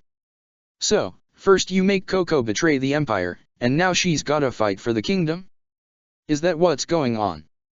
I don't really know cause it's not my call. Shay glances quickly at Dmitri. But she's here, so, probably. That's not nearly as reassuring as you think it is. Happy shoots them a glaring look. And here I thought you had our backs. Constance frowns. We are like a pathetic little boat that has been tossed into the stormy tides of war. If I may clarify, we will appreciate your support as we head for Hevering. Dmitri says quickly. We know of your reasoned skills, and it will prove valuable if you are to be assigned to our main forces. Refusal was never an option to begin with. Constance answers. But in any case, I will do my utmost to support you. Maybe let's not promise that, Coco. Happy says quietly. You'll change your tune as soon as it gets cloudy. But Constance shakes her head. I do not mind. My other self will agree. She was the one who made me promise, anyhow. She made you promise? Shay asks. What do you mean by that? I didn't see her when we were fighting against each other. Constance nods. I do not want to worry a fellow mercenary friend of mine. She was very concerned for my well-being. I do not understand why when I am undeserving of such care. But she was adamant. So there is not much to do but comply. Dmitri's stomach turns. Are you referring to the Ashen Demon? Yes. His stomach only twists some more at the confirmation. Excuse me. He walks away from them in search for some air. Hey, Dmitri. Shay catches up to him. What's wrong? Dmitri presses a hand on his forehead. The Ashen Demon is quite the buzzword these days. And? Is that a bad thing? I don't know. Dmitri admits with a frown. All this time, we always viewed her as an enemy. But now, nothing makes sense. He gazes at Shay, lowering his voice. Something strange happened when I fought her back in Arianrod. It's like I saw a vision. A vicious-looking man appeared before me, attacking with a bloodlust I have never seen before. It was almost terrifying. Dmitri sighs. I don't know what it means, but it's not comforting in the least. I wonder if it's a warning. An omen, if you will. Shay hums in thought. What a coincidence. Dmitri peers at him. Well, I had a dream. Or at least I thought I had. It felt more like a vision. Shay says. It may not mean much, but it's connected to my powers. What was it about? It was a dream of the distant past. Shay holds his chin in ponder. At least I believe it was a long time ago since the saints were there. Syros. Sethline. Sikal. And. He grimaces. Well, there was a man in that dream. He called himself by the name Lord Epimenides. Do you know who he might be? Dmitri hums, shaking his head. Not that I know of, no. Is he a saint as well? No, definitely not a saint. He was leading forces against them. He might be some sort of commander. I don't know how much of it was true, but he was fighting to destroy the goddess and her powers, allying with those who felt the same, including this guy who Epimenides called Nemesis. Dmitri's eyes widen at the description. A memory flashes in his mind of the man that struck him, flickering in between his clash with the Ashen Demon, and a painting he saw of the War of Heroes from a very long time ago, back when he was a child. Nemesis, Dmitri registers the name. Nemesis. The King of Liberation. You know him. Shay watches him curiously now, a hidden excitement etched across his face. Who is he? He used to be the hero of Fodlan, having been blessed by the goddess with the sword of the Creator to protect the nation against wicked gods. But the power corrupted him, and he eventually became an enemy that opposed Saint Syros and waged war against them. They clashed against each other at Tailtean Plains, and it was there where he perished. Shay squirms at the story. A bad guy, huh? You mustn't overthink it, Dmitri shakes his head. It is only a dream. It does not prove of your affiliation with a hostile force. Even still, Shay's frown deepens, and Dmitri can only sympathize on his friend's need for answers. Yet now, as doubt and questions stir within him, it seems like Dmitri, too, craves for some truth of his own. Shay, do you remember of my proposal to invite the mercenaries onto our side?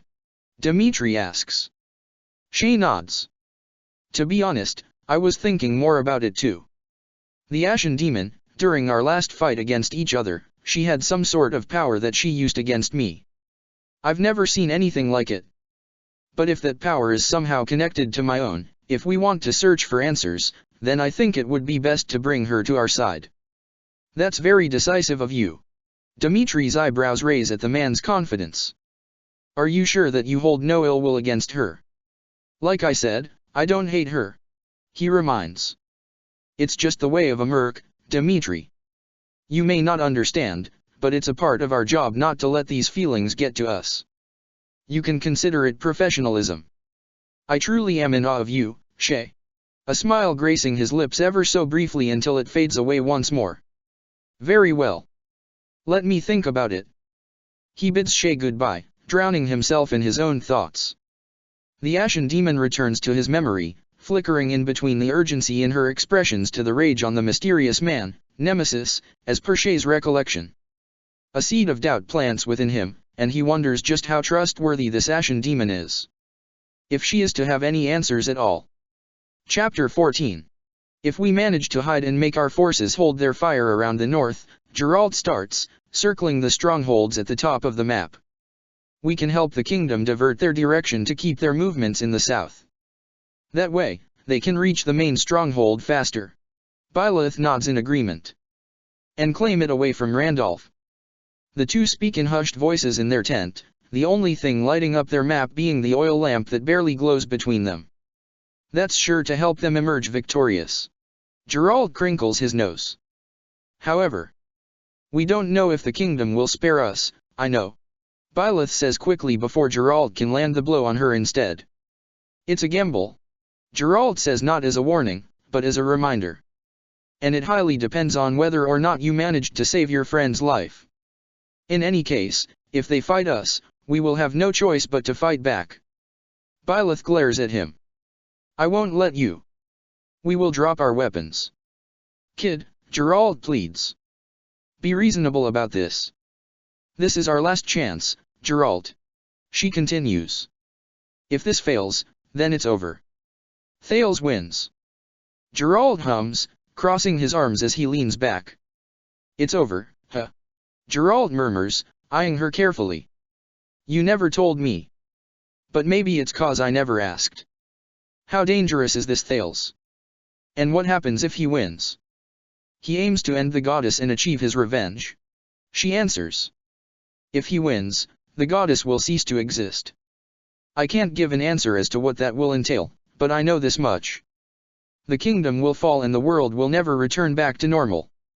She closes her eyes as she processes her own answer.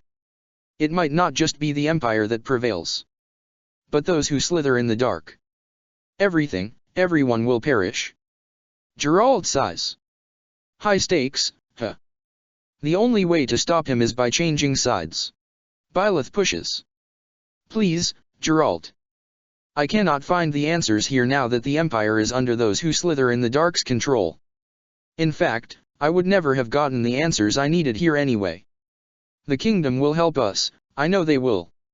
Especially if they find out that Thales had everything to do with the tragedy of Duscur. The kingdom. Dimitri will share a common goal to bring him down.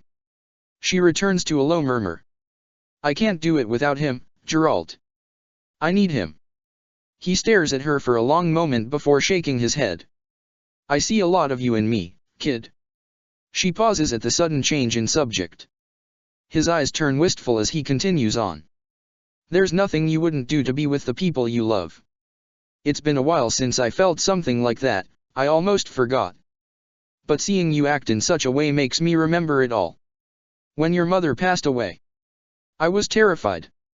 It just didn't seem natural to me. And I didn't know if I would lose you that day too. So I burned the monastery and fled. Ha! I made quite the scene. It's a wonder why Rhea didn't hunt me down. Byleth nods sympathetically. You cared about her. Just like I care about him. I care about you too, kid. She's about to protest, but he cuts her off. Didn't I tell you? My help is unconditional. She fumbles with her hands, unsure on how to handle the emotions that make her heart swell. Then we need to get out of the Empire, she says. No matter the cost. He leans on his hand, giving her a weary smile. All right, kid. One final run, yeah. She beams at him with a smirk. Yeah. When she leaves their tent that night to polish up her weapons at the makeshift blacksmith station, she catches a glimpse of scarlet armor gleaming under the moonlight. But as soon as she spots it, it fades away. Byleth stares at the same spot for a while, wondering if Thales or Edelgard returned. But nobody lurks within it, so instead, she only resumes her stroll. She must remain cautious. It will do no good for her to let her guard down now. When sunrise comes, Byleth helps portion the servings for the troops before they resume their march to Heavering. Randolph greets her, taking one of the spare ladles to help her serve the other soldiers. I spoke with your father the other day, he says, pouring some soup onto a bowl. I'm not sure if he told you, but if I were to fall, consider your contract terminated. He did. She responds curtly. That being said, I expect you to deliver exceptional results, just like you have done in our previous battles against the kingdom. I hope you won't disappoint. She glances at the commander, noticing the eye bags that define his eyes now. The disappearance of the emperor, and now, that of Ferdinand and Hubert, has evidently taken a toll amongst the Imperial forces. Morale has been at its lowest, and there is barely any hopeful looks from the soldiers regarding the defense of Heavering. Even Randolph's words are laced with an expectation that they will lose. "We shall only see," is the answer that Byleth settles on. She is not one to provide false hope, after all. Randolph, a girl with hazelnut hair tied in low pigtails, appears before them with an empty plate. "Ah, good morning, Flesh," Randolph greets. "Did you have a good sleep?" "Yes," Flesh nods without any trace of energy. Byleth stares at the girl for a long moment. She recognizes her from a long ago. She is yet another one that met death through Byleth's blade. Back when she tried to kill the king in an act of vengeance. So many unnamed faces are now labeled the longer Byleth stays on their side. It only pangs her with dread as the Empire continues to humanize itself, becoming real people in her eyes with fleshed-out stories and personalities. There is no villain here, Byleth knows this now. No villain other than those who slither in the dark. Yet, Byleth knows that it will not change the fact that no matter how much sympathy she can give, some deaths will become inevitable once she chooses to switch sides. "That's great news," Randolph tells Flesh as he fills up her plate with rice. "Now fill yourself up. We have a long journey ahead of us." Flesh glances between Randolph and Byleth before settling back on the man. "Randolph, can I talk to you for a moment?" "Of course." Randolph puts down his ladle, nodding at Byleth. "Excuse me." The two disappear and Byleth busies herself once more to portioning the servings, her mind wandering to the strategy she planned with Geralt the night before. After meals were served, she packs up her satchel, ready to move to the front of the troops to begin their march. "You feeling any better?" Geralt checks in on her as he moves to the front. "I have to say, I'm still not used to this new look of yours." Byleth smirks, fiddling with her mint hair that shines with the sun. Now that she thought about it, she's only been granted with this new appearance for a few weeks. "That makes two of us. But it will bother me less once I'm on the battlefield." "If you say so." With the war in the state it's in, the kingdom is throwing everything they've got at this thing. Byleth notices how his gaze becomes distant as he looks at afar. "I don't know if it's that or something else, but I've got a bad feeling. So watch yourself out there." She stares at him intensely. Anxiety starts to sprout within her at his ominous words. "I will," she says cautiously. "You do the same." He nods. "Oh, right. I've been meaning to give you this." He hands her a sword that he's been holding. "Never used to be without it. Cuts like a dream." She holds it, feeling its weight in her hand. It's lighter than most swords she's handled. And the engraving on its blade is too intricate for it to be some simple sword. "Swords like this are given to captains of the Knights of Syros," Geralt explains. "And mine was just collecting dust in the band's convoy." "That's right." She nods, twirling the sword in her hand as she inspects it. "Alois mentioned you used to serve there." "That was a lifetime ago. I don't plan on swinging this sword ever again." She looks at him, lowering the sword down. "But are you sure you want to give it away? It must be quite special to you. I'd be happiest seeing you get some use out of it." He gives her one of his rare smiles. "Thank you," she murmurs sheepishly. "I'll do that." He ruffles her hair, his smile widening. "Be good to it, all right."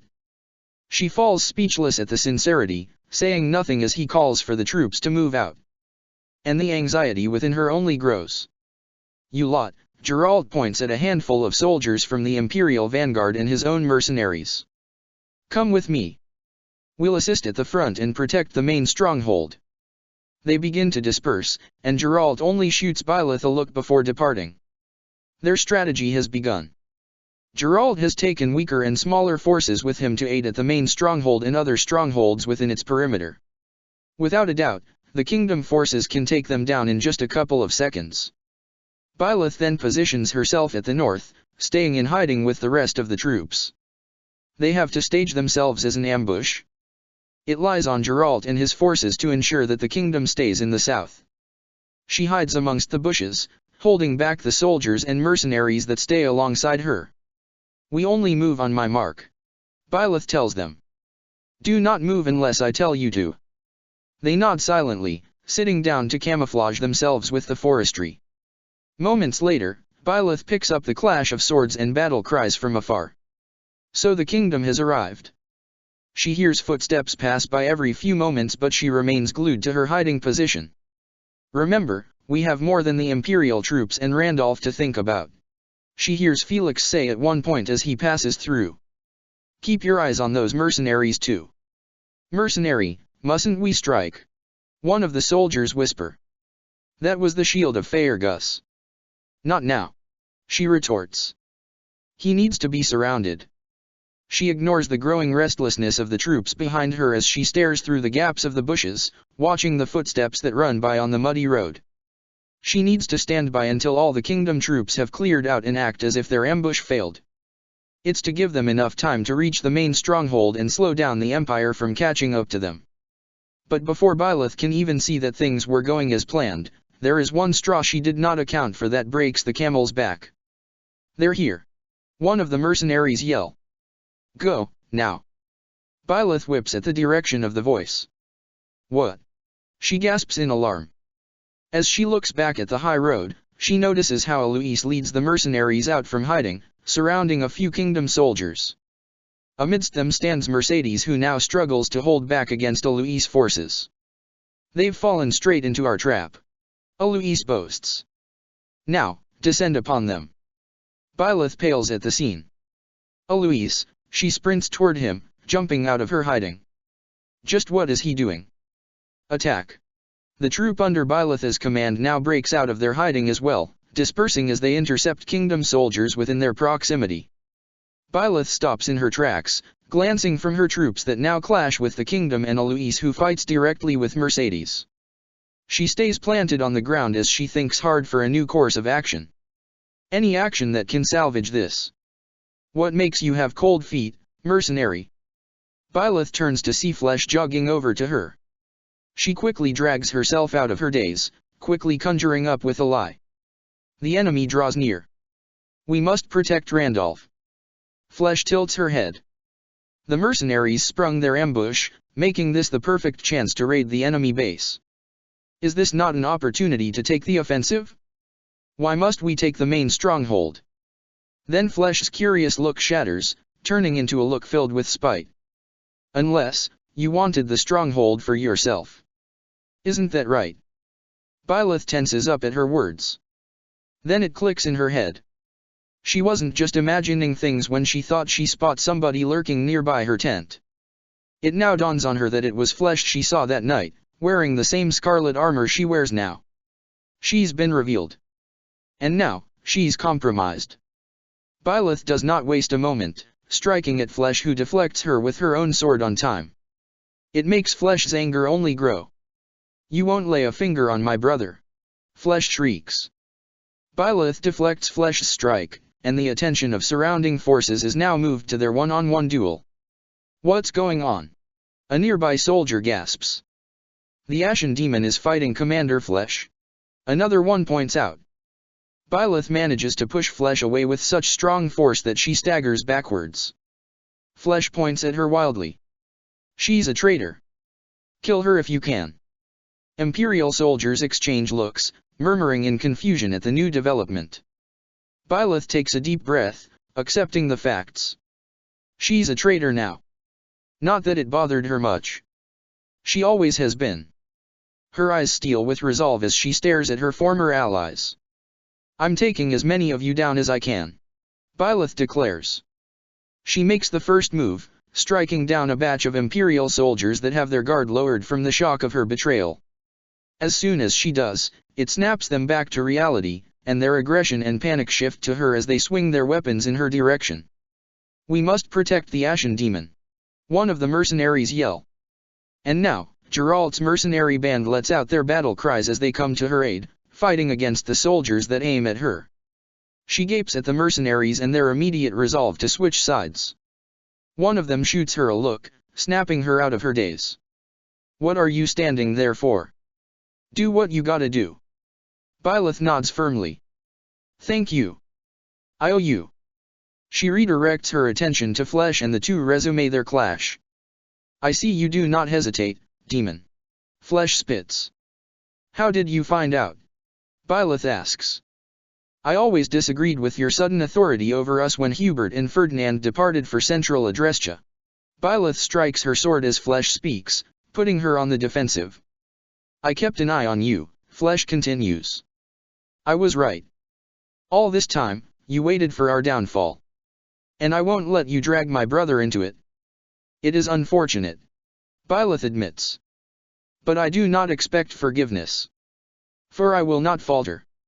In just a few more strikes, Byleth manages to land a fatal blow on the commander, who now falls limply to the ground as she withdraws her blade from her body. Randolph, Flesh whispers.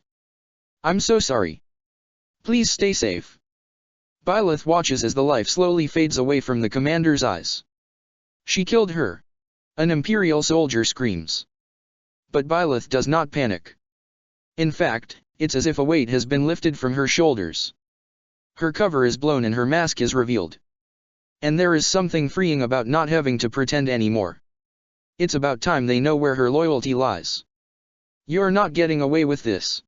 Imperial soldiers come at her one by one, but they are no match for her as she slashes through them all at once. Byleth. What are you doing? Eloise gawks at her, as if she were some kind of madwoman. Perhaps she is. She withdraws her sword from one of the soldiers' flesh. Change of plans, Eloise. We're siding with the kingdom now. What? Eloise is struck frozen at the news, even stopping his swings against Mercedes, who also gapes at her. Byleth shoots her mage friend a look. Are you all right? Mercedes nods, her dumbfounded expression still glued on her face. Do you really want to join our side? Byleth only nods at her, sheathing back her sword. I'm going to occupy the strongholds at the rear. She tells Eloise, beginning her chase.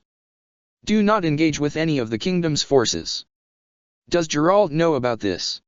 Eloise yells after her, but his question is left ignored as she continues to sprint. She passes through the high road, taking down all of the Imperial forts down in the south. The Empire first thinks that she's come to aid them against the kingdom, and she uses that to her advantage. Her mercenary instincts kick back in, going for the kill as she pierces through the Imperial forces that guard the strongholds. Imperial and Kingdom soldiers are caught off guard by her betrayal, unable to process the sudden turn of events. It stirs panic, as both sides swing at her at once. The Ashen demons making chase for the castle ruins. A Kingdom soldier yells. Byleth curses to herself at the misunderstanding. Looks like she has to clean the scene up quick. She breaks away from the high road, obliterating the remaining hidden Imperial camps in the forest, which are all stationed for ambushes against the kingdom. But before she can advance further, a purple vortex appears before her. Thales. Byleth gasps at the sight, readying her sword. But instead of her arch-nemesis appearing before her, a purple-haired mercenary emerges out of the vortex. Her eyes widen at his power. It matches so eerily with those who slither in the dark. We can't risk it. Shay draws his swords. Not with so many of you coming at us at once. So. She winces at how her chest constricts suddenly. Suthies? I'm here to end you for good. Shay roars, dashing at her. Then do it, Byleth says, quickly shaking the pain away, readying herself to lose this battle. If you can. He comes after her, sword after sword. With each strike, the pain in her chest grows. Her fingertips sear with an itch to kill the mercenary in front of her, the bloodlust spreading throughout her body. Kill him. Suthies whispers hypnotically at the back of her mind, warning her of his presence. He is one with the darkness. She shakes her head, blinking away the whispers that persist her so. The mercenary continues to strike at her, and the more the battle progresses, the louder Suthies becomes. He must be struck down. Suthies shrieks. Do you want Thales to win? Byleth freezes at her words for just a few moments before she relaxes herself once more. That's right. There's no mistake. The darkness that surrounded the mercenary just now was unmistakably a power of the Agarthans. She does not know of his relationship with those in the kingdom. Perhaps he has gained their trust. But that trust won't matter if he is to betray them eventually and side with those who slither in the dark. She won't allow it. She won't let them win. She does not hold back this time, blasting a spell towards him, sending him backwards. The mercenary grunts as he rolls down on the ground. I don't care who you are. She raises her sword. You go no further. She strikes it down towards the ground, but Shay rolls away in time, scrambling to his feet. All this time, she did not come at him in full force, thinking that he may be a valuable asset to the kingdom. So her strength now catches him by surprise, as he continues to step back in response to her strikes, both in sword and in magic. Damn it! Shay curses. I won't let you win. The purple vortex appears once again and the mercenary transforms. His eyes turn into a glaring gold, and stripes of white trace his features. His sword radiates with the signature violet flames of the Agarthans as he charges at her. His might now increases by double, unleashing his power unrestrained against her. She buries her feet into the ground to prevent herself from taking the defensive. But her sword keeps recoiling backwards at the intense strikes of her foe. As victory starts to become unlikely, Byleth's chest twists in pain once again. Use my power. I can still win this. Byleth steps back now, trying to regain her breathing. But the fight for control proves more trying than her battle against Shay. No, not again. She hisses. She refuses to be wielded against her own will. I have to get out of here. She flees from the scene, diving into the forestry to seal her away from sight. Fighting Shay won't do right now. She must come up with a new plan. First, she has to find Geralt and inform him of the change in development. If everything is going according to plan on his side, he should still be near the main stronghold. She must find him before he moves elsewhere to prevent him from bumping into any main forces, let alone the Agarthan mercenary. She rushes toward the castle ruins where they're stationed, staying within the forestry to avoid any needless fighting. But when she arrives, the stronghold contains the blue banner of the kingdom at its center. And a fallen Randolph on the cobblestone ground. As much as this is good news to her, the kingdom forces catch her in plain sight. It's the Ashen Demon.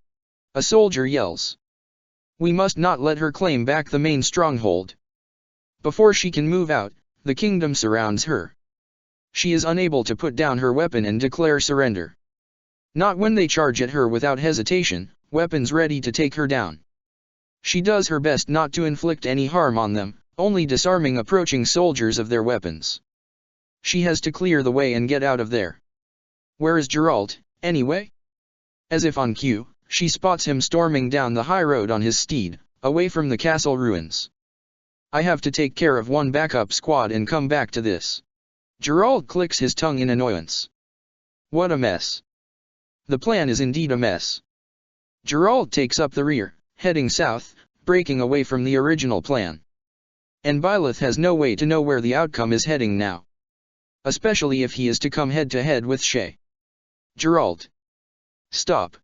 She yells after him, but she's left unheard as he continues to gallop away on his steed. She spins around with her sword, creating a whirlwind that blows away the soldiers within her proximity.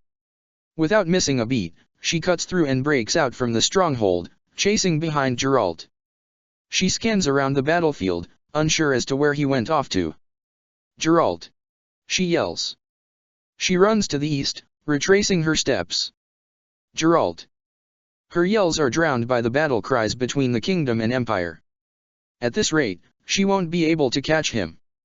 At the corner of her eye, she notices a shimmer of purple swirling in the air. She makes a beeline toward the plateau where she spotted it, her feet moving as quick as they can. As she approaches the scene, she now sees how Geralt clashes against the mercenary, lance against sword. Shay does not wear his Agarthan form anymore, but even still, he manages to make Geralt dismount on his steed, closing any gaps and removing any advantages he formerly had against him. Her yells of his name become louder with each footstep that approaches them. But they continue to fall on deaf ears. Especially when Shay's sword pierces through Geralt and he falls down to his knees. Geralt winces. Looks like you finally beat me. No. Geralt struggles to get up, instead rolling on his back as he lands back on the ground. About time my luck ran out. He mutters. Guess I'm overdue. The pain in Byleth's chest constricts tighter and tighter. The rest is up to you, kid. Power swirls within her, pushing her from the inside, trying to break free. Father! She screams before her vision fades to black. She barely remembers the rage that swirled within her when she witnessed her father's death. You're just a pathetic old man. Kronya had hissed as she twisted her dagger behind her father's back. She had smiled menacingly as she watched him bleed onto the ground. How dare you get in the way of my brilliant plan, you dog! No matter how many times she rewound time, his fate always remained the same. Did her father not deserve peace? Did his story always have to end with a weapon through his body and a death under the cold, somber rain? She refused. Good. Suthies murmurs within the darkness. She won't let it happen again. Give yourself to me. Screams remain muffled in her ear as the rest of her senses overwhelm her from the power that courses in her veins. She cannot feel her body, nor her conscience as it remains hazy. It's as if she's floating in nothingness, staying dormant from within. Just like that slumber she had for 5 years long ago. She caves into the power, letting herself be wielded. She is a tool, after all. It has always been her role as Archbishop. Perhaps this is finally the time she's put to use. There isn't any point to resisting. Suthies had told her as much. For she is only a vessel for the progenitor god. Her existence means nothing. Her goals mean nothing. If it is not to serve the goddess will. You'll pay for this. Dimitri? The voice chips away the darkness. Byleth's eyes shoot wide open. The steadfast, and the vigorous. Suthies says. You would offer them as tribute? Byleth snaps back to reality. Her sensations gradually return to her and she is now fully aware of the darkness that submerges her. Suthies, what are you doing? She asks, panic now replacing the euphoria she formerly felt. She struggles to remember much, desperately trying to fit the pieces of the puzzle in her mind. She emits magic from her hands, breaking through the dark walls of her conscience. Again, you resist me? She has to go back. She needs to know what she did. She clutches onto her chest, gasping for air as she regains full control of her body. Her nerves still tingle as Suthies fights to emerge onto the surface again. But when Byleth's vision clears, she is horrified as to what lays before her. Her father lays lifeless on the ground, eyes closed and arms outstretched as if he had welcomed death with open arms. But it is not the only lifeless body on the ground. Closer to her feet lies Rodrigue, who has been pierced directly through his heart. His breathing is shallow as he struggles to stay awake. An eye for an eye. A father for a father. That's what Suthies did, wasn't it? That's what she did. Her body grows numb and she trembles at what she had just done, her blood turning as cold as ice. She stares at Dimitri, who has the blade of Eridbar pointing at her, just like their previous battle. But his eyes are ice cold as they glare at her, seething with a storming rage. Felix, too, stands before her, his eyes shattered with grief and a growing vengeance for the father that he had just lost. They stare at her as an enemy. And there is no point of return from that. All she wanted was to return to them. To be back on their side. To be back with the man that she loved. With him, she knows she will be able to find her answers. And with him, all of this would be less confusing. Less terrifying. But it's all over now, isn't it? Her last chance, now gone. Thales has won. She bites onto her lip to refrain from releasing the torment she feels from within. And instead, she runs. Chapter 15. Byleth retreats to a faraway woodland, rendezvousing with the remaining mercenaries of Geralt's band that catch sight of her. Where's the rest of us? One mercenary shouts to the rest of the band. Where's Eloise? Where's Geralt? He was slain by that wicked mercenary. Another sobs. They're gonna pay for what they did. Geralt is gone. Byleth mutters silently to herself. The puzzle pieces come together as she slowly recollects the events that had happened. She remembers clearly now of how Shay pierced a sword right through him. It was a moment of weakness, where Byleth ultimately served her body for Suthies to wield. A fatal and terrible error she has made. Eloise finally catches up to the rest of them, throwing his lance in the ground violently. No. This is all my fault. I let them walk all over me. I left him unprotected. Eloise cries, crouching down and hitting the ground as he blames himself of his failures. I'm sorry, Captain. I'm so sorry. Captain. That's what she is now. He really is gone. It is what it is. She murmurs with a voice so monotone. Mercenaries live short lives. It did not have to be like this. Suthies whispers. Had you not scorned my strength, your father would yet live. Byleth's chest only remains hollow, carved out of any emotion. The captain was a true titan among men. Eloise whimpers. I can't believe he's gone. Byleth only watches the torn mercenary solemnly. There is a way to solve this woe. Just grant to me your worldly flesh, and vengeance shall be yours. We must now send the whelp that killed your father to an early grave. Vengeance. The word somehow reignites a fire in Byleth, and her blood turns hot once more. Do you mind taking command for a while, Eloise? Byleth asks slowly. There's something I need to do. Well, yes, of course. Eloise stands upright, quickly recomposing himself. But surely I can aid you. No, she replies. This task is mine alone. Very well. But don't you dare get yourself killed. Byleth does not say a word, walking to the deep heart of the woodlands, where nobody can find her. Do you accept? Does the vengeance ache your heart so? Byleth glares at the empty space in front of her. Show yourself. She hisses. A soft green glitters around, slowly revealing Suthi's form. The goddess hovers on air, sitting with crossed legs as she leans against her fist. Suthi's huffs. I am always with you. There is no need to summon me. So rudely, may I add. You killed Rodrigue. Byleth accuses. Because you beckoned for my power. Did you not remember the grief that pulled on you when you watched your father fall? The anger you felt as that wretch took his life.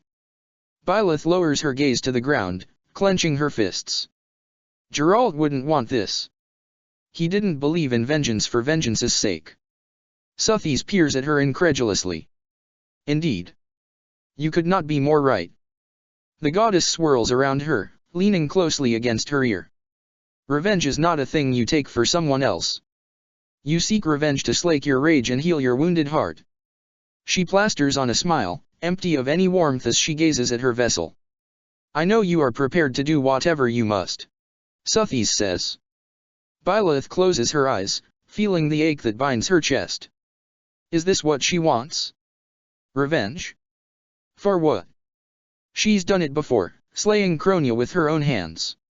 And what did it do?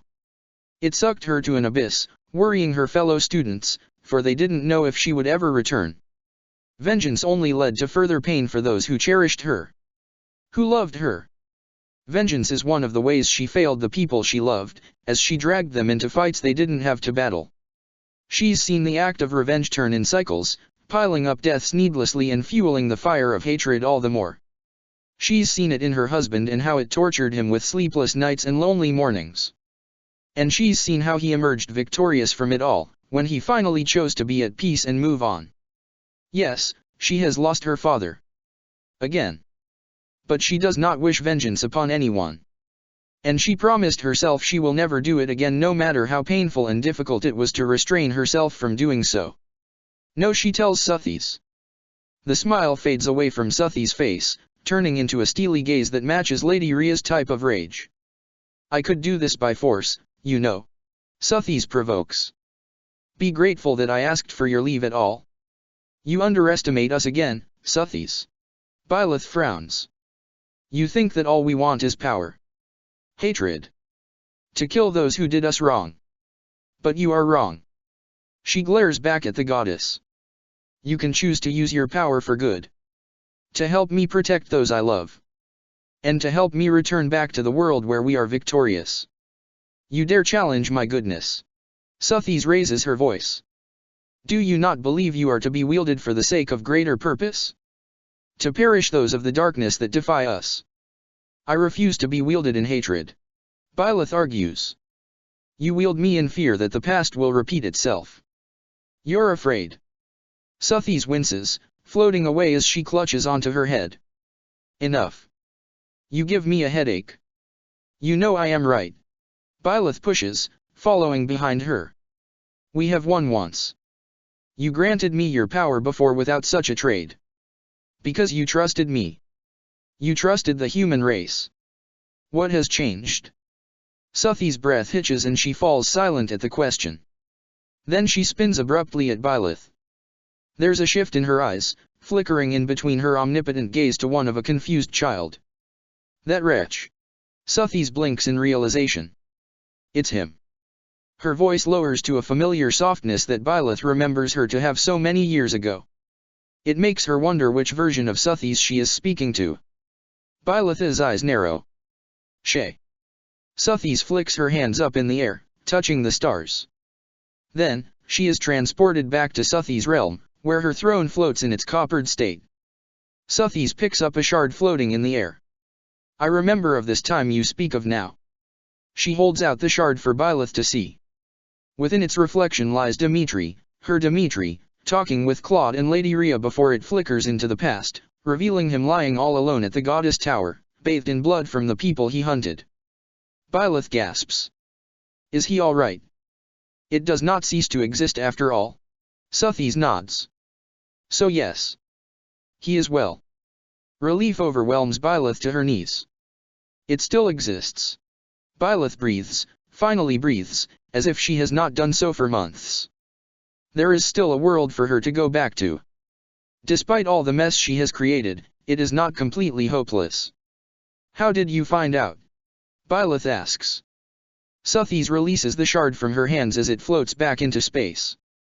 There is a disturbance in the realm of space and time. Your clash with the king has allowed me to unveil such a discovery.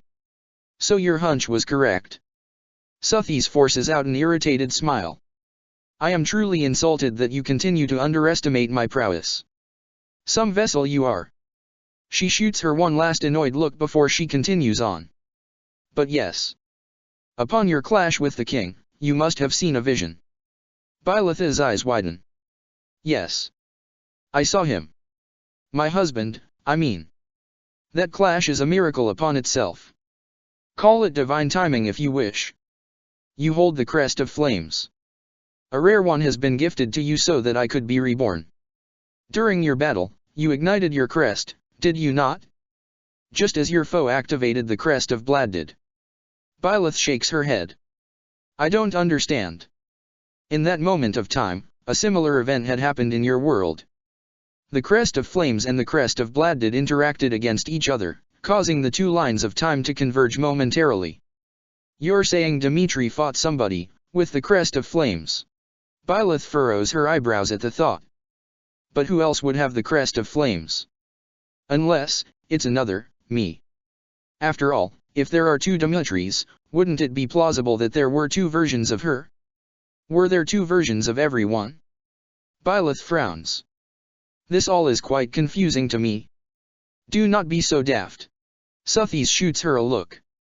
There is only one progenitor god. Just like there is one vessel. There cannot be two of us when we exist in all planes of time at once. But if there's just one of us, then how? Who else could wield the crest of flames?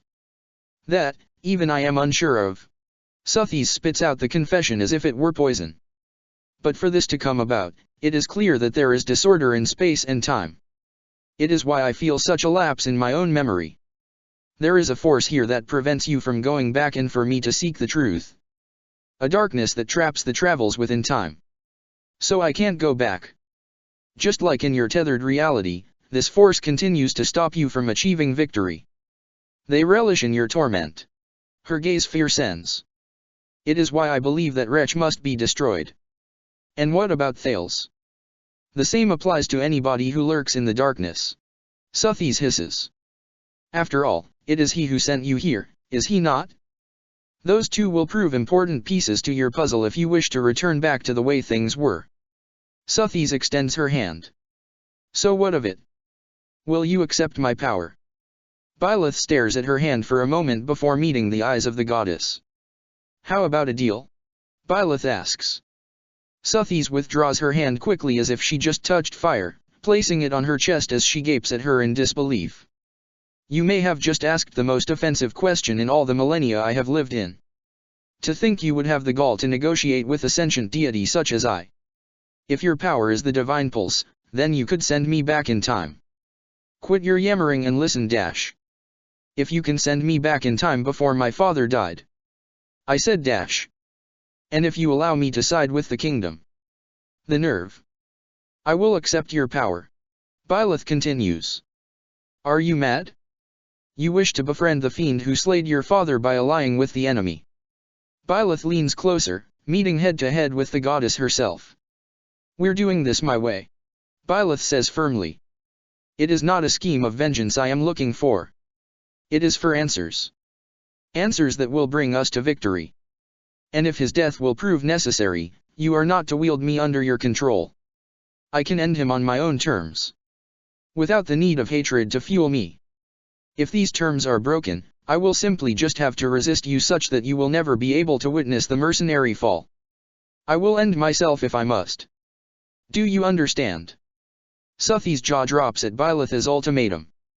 You, Suthi's gasps, flailing about as she throws a tantrum. The nerve of you. Byleth remains unfazed, allowing Suthi's to scream about like the child she seemed to be. Eventually, Suthi's only sighs, sitting on her throne in exhaustion. Fine then. Suthi's pouts, crossing her arms.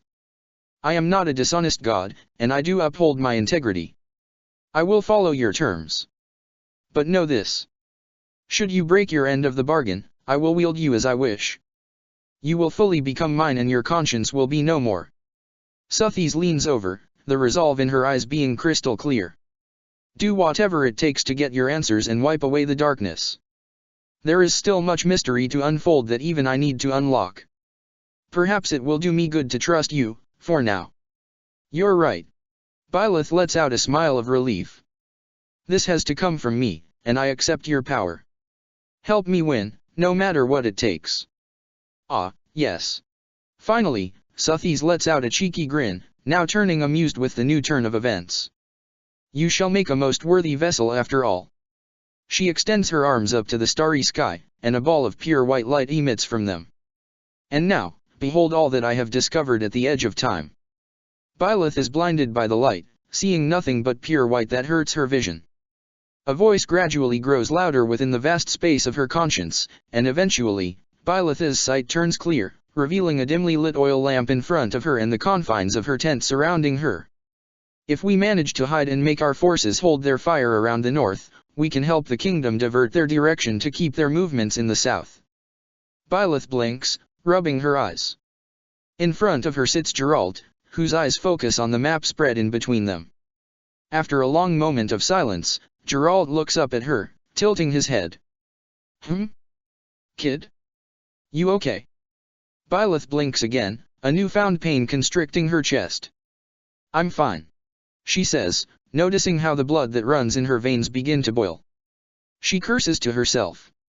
Already breaking our deal, Suthi's? She thinks. Do not blame all of your problems on me, child. Suthi's snaps. This is not my doing, but your own feelings. Her own feelings? What is she talking about? In any case, Geralt moves his gaze back to the map. That should be solid enough to claim the main stronghold away from Randolph. Be quiet. Byleth demands. Geralt looks up at her in surprise. But she does not entertain him as she sneaks out of the tent. The campfire has been blown out, leaving their base completely in the dark. She scans around, recalling where she had spotted flesh before. Just on time, Byleth notices the flicker of her scarlet armor beneath the moonlight and she quickly ducks back into her tent. We can't talk about this here. Byleth murmurs in a low whisper. We're being watched. Geralt grimaces. Damn. We let our guard down. She shakes her head, blowing off the flame that lights up the oil lamp. I will check again in a few moments. When the coast is clear, we must head deep into the forest. Geralt nods, quietly rolling up the map and tucking it under his arm. The two stay silent, not uttering a single word to each other in their tent. One can become induced with sleep for staying still for so long, but adrenaline courses through Byleth as she sits put.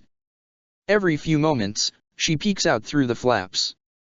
It must have taken an hour until Flesh's scarlet armor is nowhere in sight. We must not run. I fear it will create much noise. Byleth whispers. I'll head out first. Bring Eloise with you if you can. Eloise? Geralt whispers back. Why? He needs to be brought into the plan. She remembers the man's utter confusion at the new course of action. If she did not want to mess up again, she must make sure all the commanders within the mercenary band knows of her hidden agenda. And she trusts Eloise. It makes it all easier. Are you sure? Just do as I say. She hisses under her breath. I'm moving out now. She crawls out of the tent, walking slowly and laying low as she sneaks out of the base. As soon as she enters the forest, she begins her sprint. She lays low, hiding behind a tree trunk as soon as she reaches the heart of the forest, waiting for the men to arrive. When she spots them, she takes out her dagger from her belt, tilting it enough to reflect the moonlight. They spot her, jogging over to her side. Did anyone see you on the way here? Byleth asks, scanning their surroundings once more. Not from what I saw, no. Geralt says. Everyone's out like a light. Regardless, we brought on suspicion. Byleth says. We need to be careful of Flesh. She seems to be onto us. Flesh? The commander's younger sister. Geralt rubs the back of his head. Kids can really be nosy. May I ask what's going on? Eloise asks. We'll be siding with the kingdom. Byleth answers. So, in our next battle, I'm counting on you to sabotage the Empire's plans. Wait, what? Eloise's eyes widen like saucers. Are you serious? It may not make sense, but the kid here has her reasons. Geralt explains. Besides, the Empire is no winning bet in this war. It's best to switch allegiances when we can. Eloise strokes his chin with a frown. Does it bother you? Byleth asks. Siding with the kingdom again. It's not that. Whatever the captain decides, I will follow. Don't you worry about that. Eloise grins, but his frown immediately returns.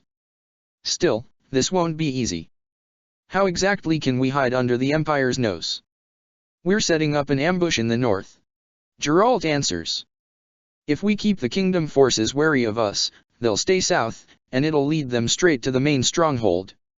So you're saying they have to defeat Randolph? Eloise gasps. This is some change of plans. We're counting on you, Eloise. Byleth says. It's likely that the Empire has taken notice of my behavior lately. With that being said, we might also have to fight against the Empire in Heavering. When that happens, we must regroup and make our way to the main stronghold and take it down.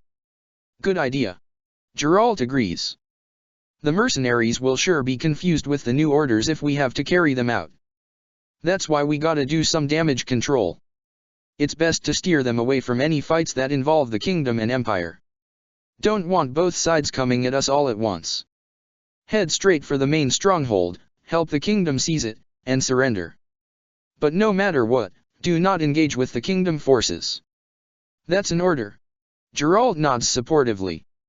Eloise's expression is filled with resolve. You got it. I'll make sure that the Empire doesn't notice. Thank you, Eloise.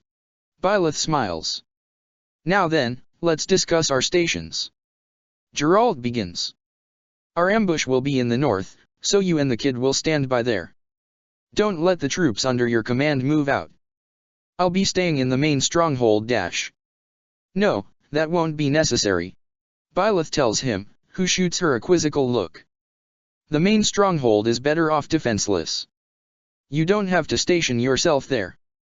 All right, then are you saying we should concentrate all our forces in the north? Eloise and I can handle that. She shakes her head. I suggest you stand by at the outskirts and keep a lookout for reinforcements. Geralt only becomes more confused. You're saying I shouldn't join the fight at all? She nods. He lets out an empty chuckle. That's gonna bring a lot of suspicion at us. If anything, I can take the rear. They're already suspicious of me. I will be able to handle that when the time comes, but my demand still stands. You're not joining this fight. That doesn't make any sense. Geralt shakes his head. I get that you want to join the kingdom, but lowering the guard of our mercenaries risks putting our band's lives on the line. I have to be there to make sure that doesn't happen. I just said Eloise and I can take care of it. Her blood starts to sizzle. Did you not hear a word I said? Geralt's gaze narrows. Watch your tone, kid. Sorry to intrude, Eloise chuckles nervously. But I believe the captain is right, Byleth. It will do no good if we keep our numbers low at the battlefield. He's just one mercenary. Byleth steals her gaze at the two men. He'll be of no use in this fight. Geralt's expression falters, while Eloise's face starts to redden. Just one mercenary. Eloise's voice begins to rise. I'll have you know, the captain dash.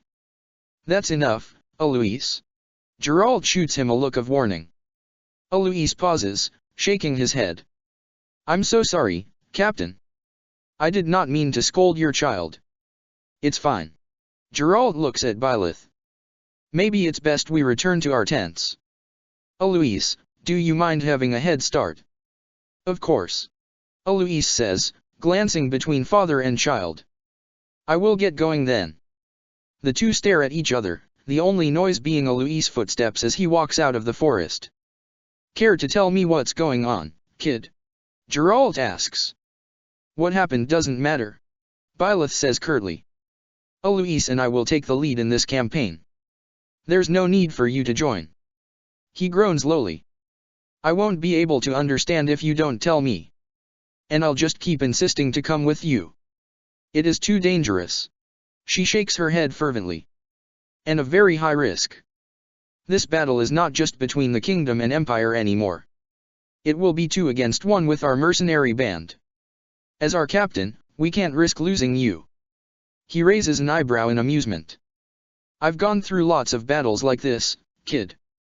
It's strange how you only worry about that now. It's not. This is different. How is this different? We can't be killing everyone that stands in our way. The kingdom won't hold back, but we must. We have to constantly be on our toes. Well, that's still just like any other job dash. This isn't a job. This is something I'm doing personally dash. All the more reason to do it when you're my kid dash. Why are you trying so hard to get yourself killed? Byleth's words tumble out loudly without warning, aiming for where it hurts. Geralt's mouth clamps shut, his eyes widening at the sight of his fuming daughter. You always do this. Byleth tries desperately to hide the thickness of her voice, but it is futile. You put your guard down when you feel comfortable. When you feel that I'm comfortable. It's like you're searching for a grave, finding a place to rest and leave me behind once you know I'll be alright. Kid, his eyes widen and he flinches at her words. His voice is intertwined with hurt that Byleth has never heard in him before. That's not true dash. But Byleth doesn't want to hear it. And then you give me some ominous words before you leave me, telling me how there's never enough time, or that you have a bad feeling. It's like you know and you're ready to leave. And then you ask me to take care of your stupid sword. Her voice raises at him. She's never raised it at anybody before. As if a sword will give me the same sense of comfort than my own father. How ridiculous are you? It's selfish of you. Selfish to ask me to stay behind. Selfish to ask me to die after you. There's a long silence that stands in between them. Then, Byleth feels something warm pour down her cheeks until they trail and trickle down to her chin. Geralt gulps at the sight before his frown deepens. He lowers his gaze in shame. I'm starting to think that you're talking about something that actually happened. Byleth chokes out a sob. How could you? Geralt sighs. Kid. You died again. She covers her face as she continues to weep. And I know it's not your fault. I know that. But I don't know how to deal with it. This grief. This anger. I really tried. I slain the one who was responsible for your murder once, but it did nothing to ease the pain. For so long, Byleth has always thought of herself as emotionless. After all, that's how everybody saw her. And she believed them. She wonders when it all changed. No, she knows exactly when. Ever since a certain blonde-haired boy bumped into her during a job to clean up some bandits, her life has never been the same. She never knew how life can become so lonely. I don't know what to do. She shakes her head furiously. If you die again, I will have nobody else. Dmitri doesn't even know who I am. I always thought I would handle this alone, but then you told me to ask for your help and now you are going to die again, and maybe it's better off if I never asked at all. She bites her lip to hold back its quivering, but it does nothing to suppress the tears that continue to fall. Suddenly, she feels his sturdy pair of arms surround her in a warm embrace. She tenses up at the contact. You've been through a lot, haven't you? He tells her. I'm sorry, kid. I really am. He holds her by her shoulders, pouring all of his fire as he stares her right in her eyes. I need you to know that I will never abandon you on purpose. He says. And yes, maybe I am being selfish to ask that you don't die before me, but kid, I'm afraid of losing you too. He frowns. Losing your mother was the most painful, most difficult thing that's ever happened to me. If I lost you too, I won't know what to do with myself. I promised your mother that I will take care of you. Make sure you're okay. And I'll continue to keep that promise. Even if that's at the cost of my own life. But Deshbyleth is about to protest, but he cuts her off. As your father, that's something I can't argue with you on, kid. He says it apologetically, but there is a finality in his words. But I can promise you something now. I won't act recklessly on the battlefield, all right? I'll make sure that I'll stay with you for as long as I can. Byleth grits her teeth, closing her eyes shut. It pains her that he won't waver. That he won't prohibit himself from sacrificing his life. But perhaps, she simply just does not understand how it is for a father. For she does not raise a child of her own. So, dejectedly, she nods, relenting to this fact. At the very least, he promised not to act so recklessly. And for now, that's good enough for her. She sniffles, wiping away the remaining of her tears. Geralt lets out a soft sigh, bringing her into his embrace one more. He gives her reassuring pats on the back. Heh. To think that the first time I saw you cry, your tears are meant for me. It's sad, yet, I'm happy for it. The déjà vu of his words breaks the dam of her tears once again as she grips onto the back of his tunic, letting herself sob as she buries her face against his chest. Thank you, kid. She hears his soft smile in his words as he continues to pat her back in comfort. When sunrise comes, Byleth helps portion the servings for the troops before they resume their march to Heavering, awaiting for Randolph's greeting. As he approaches, her guard goes up, watching his every move as he helps serve the other soldiers. I spoke with your father the other day. He says, pouring that same soup onto that same bowl. I'm not sure if he told you, but if I were to fall, consider your contract terminated. He did. She responds, eyeing him warily. That being said, I expect you to deliver exceptional results, just like you have done in our previous battles against the kingdom. I hope you won't disappoint. We shall only see. She silently continues to serve food to the soldiers, glancing around to see when Flesh will make her appearance. If she will make one at all. A few moments later, she does, walking over to their station with an empty plate. Ah, good morning, Flesh. Randolph greets. Did you have a good sleep? Yes, she says with her drained tone. That's great news. Randolph smiles, filling up her plate. Now fill yourself up. We have a long journey ahead of us. Flesh and Byleth exchange looks. Just as quickly, Flesh reverts her attention to her brother. Randolph, can I talk to you for a moment? Byleth closes her eyes briefly, her next course of action being sketched in her head. Of course. Randolph puts down his ladle, leaving the station. Excuse me. As soon as the two disappear, Byleth hurries herself to find her father and Eloise, who are readying the stallions for battle. It's just as I thought. Byleth mutters. They know. Geralt curses. You sure? Positive. She does a double take, making sure that nobody is eavesdropping on them. Eloise, It's only a hunch, but I think Flesh is going to give you orders against our original plan. Don't you worry, Byleth. He pumps his fist. The only orders I'll listen to are those from you and the captain. Especially now. Good. She nods, now glancing at her father. I need you to stay away from the battlefield. We've gone through this, Geralt sighs. Kid, I have to dash. It's for good reason now. Byleth insists. The kingdom is going to enter Hevering in the east and Flesh is going to find a way to bring the main forces to the north. We can't allow that, so we have to make sure that the northern high roads are blocked. You want me to close up the terrain and guard the northern entrance? Geralt nods. Fine. I can do that. Thank you. She smiles. I will strike Flesh down before things can go awry. Eloise, there won't be any change in plans for you. Just make sure not to blow your cover. Got it.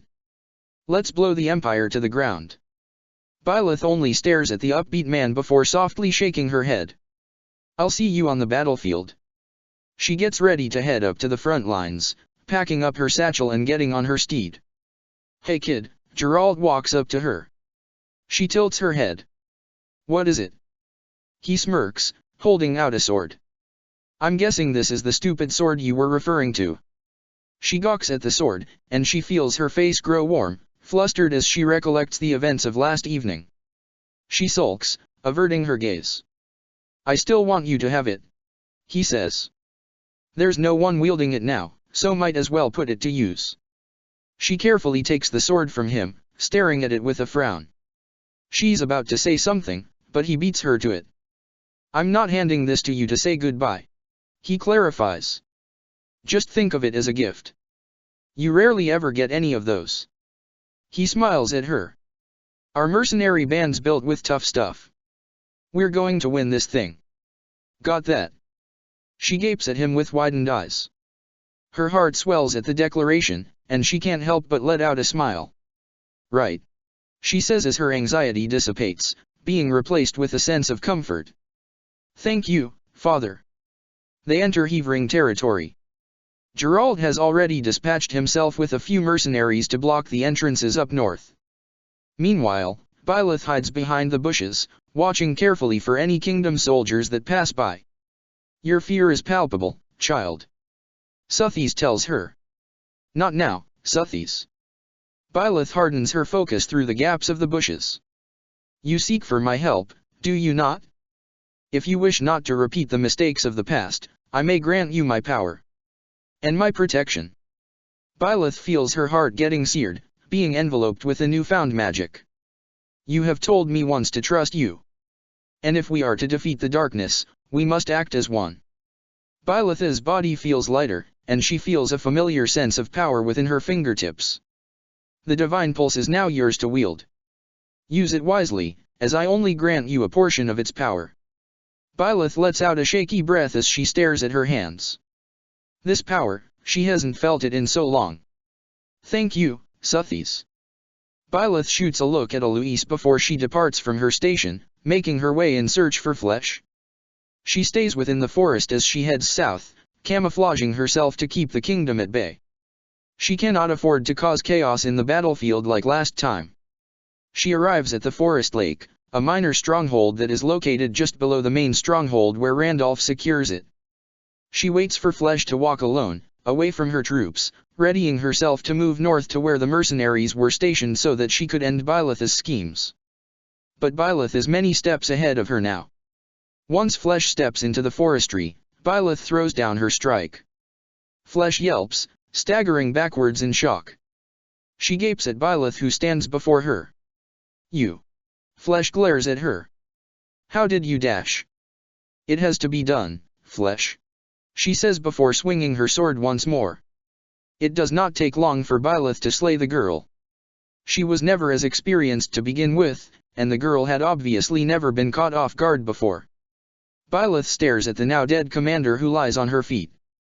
Your brother will join you soon enough. Byleth murmurs. The goddess shall grant you both peace. Byleth sneaks away before the Imperial forces can spot her over Flesh's body. She hurries back to the north, making sure all pathways have been blocked for the kingdom to pass through. Activating the divine pulse is cathartic to her as she does so when she finds the kingdom being diverted away from the south, or when large kingdom forces have been taken down due to stationed ambushes closer to the south that Byleth didn't account for. Or when she misses a step and meets face to face with the kingdom's main forces. Felix. Mercedes. Sylvain. She rewound all times. But she counts herself lucky that she did not come across Dimitri. Or a certain purple-haired mercenary. Even in death, Flesh must have planned for extra strategies under Byleth's nose for her to slip up like this. She surely is an intelligent one, ranked as commander at such a young age for a reason. But it doesn't matter. For soon enough, Byleth spots a flicker of blonde hair and blue armor leading the kingdom's main forces up to the main stronghold. Send word to the demon. Alois yells. Our ambush is a failure. If she was not in the midst of a fueled battle, she would be grinning at the declaration. There is no failure today. Their victory is approaching soon. This time, she breaks out of the forest, removing the veil of her cover as she stands in front of Imperial troops who gasp at her appearance. The Ashen Demon. An Imperial soldier cries. What's she doing here? I don't care who you are. Her resolve overwhelms her body as she charges her feet off the ground. You go no further. One by one, she takes down the strongholds in the south, cleaning up the mess that the kingdom left behind. She slashes down all her foes as fast as she can, attempting to catch up with the kingdom at the main stronghold to finally make their surrender. When she does, she sees Randolph struggling to keep up as he's surrounded. Randolph catches sight of her first, his eyes wide with desperation. Ashen Demon, what are you? He yells. Friend or foe? The kingdom turns to her. She's here. Felix hisses. We need to finish this up quick. She stays rooted in place, watching the scene. Randolph is at an overwhelming disadvantage, barely able to hold the defensive with his worn-out lance. Demon! He cries, rage and pleas mixed into his desperation. Byleth averts her gaze, taking a breath. She's about to approach the scene, ready to aid in the final blow. But she's suddenly held down to the ground before she can register anything. A blade is pointed at her neck, and Byleth stares up at its wielder. It is Dimitri who gazes down at her, with his two azure eyes.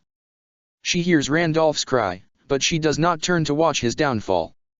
Sounds muffle around her as she only continues to stare back at her husband, who watches her with an intensity she's grown accustomed to over the years. And she can't look away. Not when he's finally in front of her. The corner of his lip twitches to a frown, hinting of his conflict within.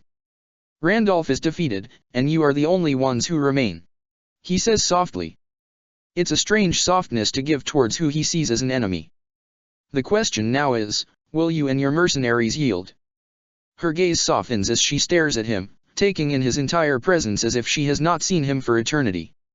I see no other choice. She whispers, not once, blinking away from him. Dimitri swallows thickly, withdrawing his lance away from her. Slowly, he nods, before turning back at his troops, raising his lance up in the air. Well fought, everyone. His voice booms throughout the crowd. We emerge victorious. A warmth spreads across her body, and finally, she relaxes as the battlefield is bathed in cheers. At last, she's finally home. Check the description for the links to the author.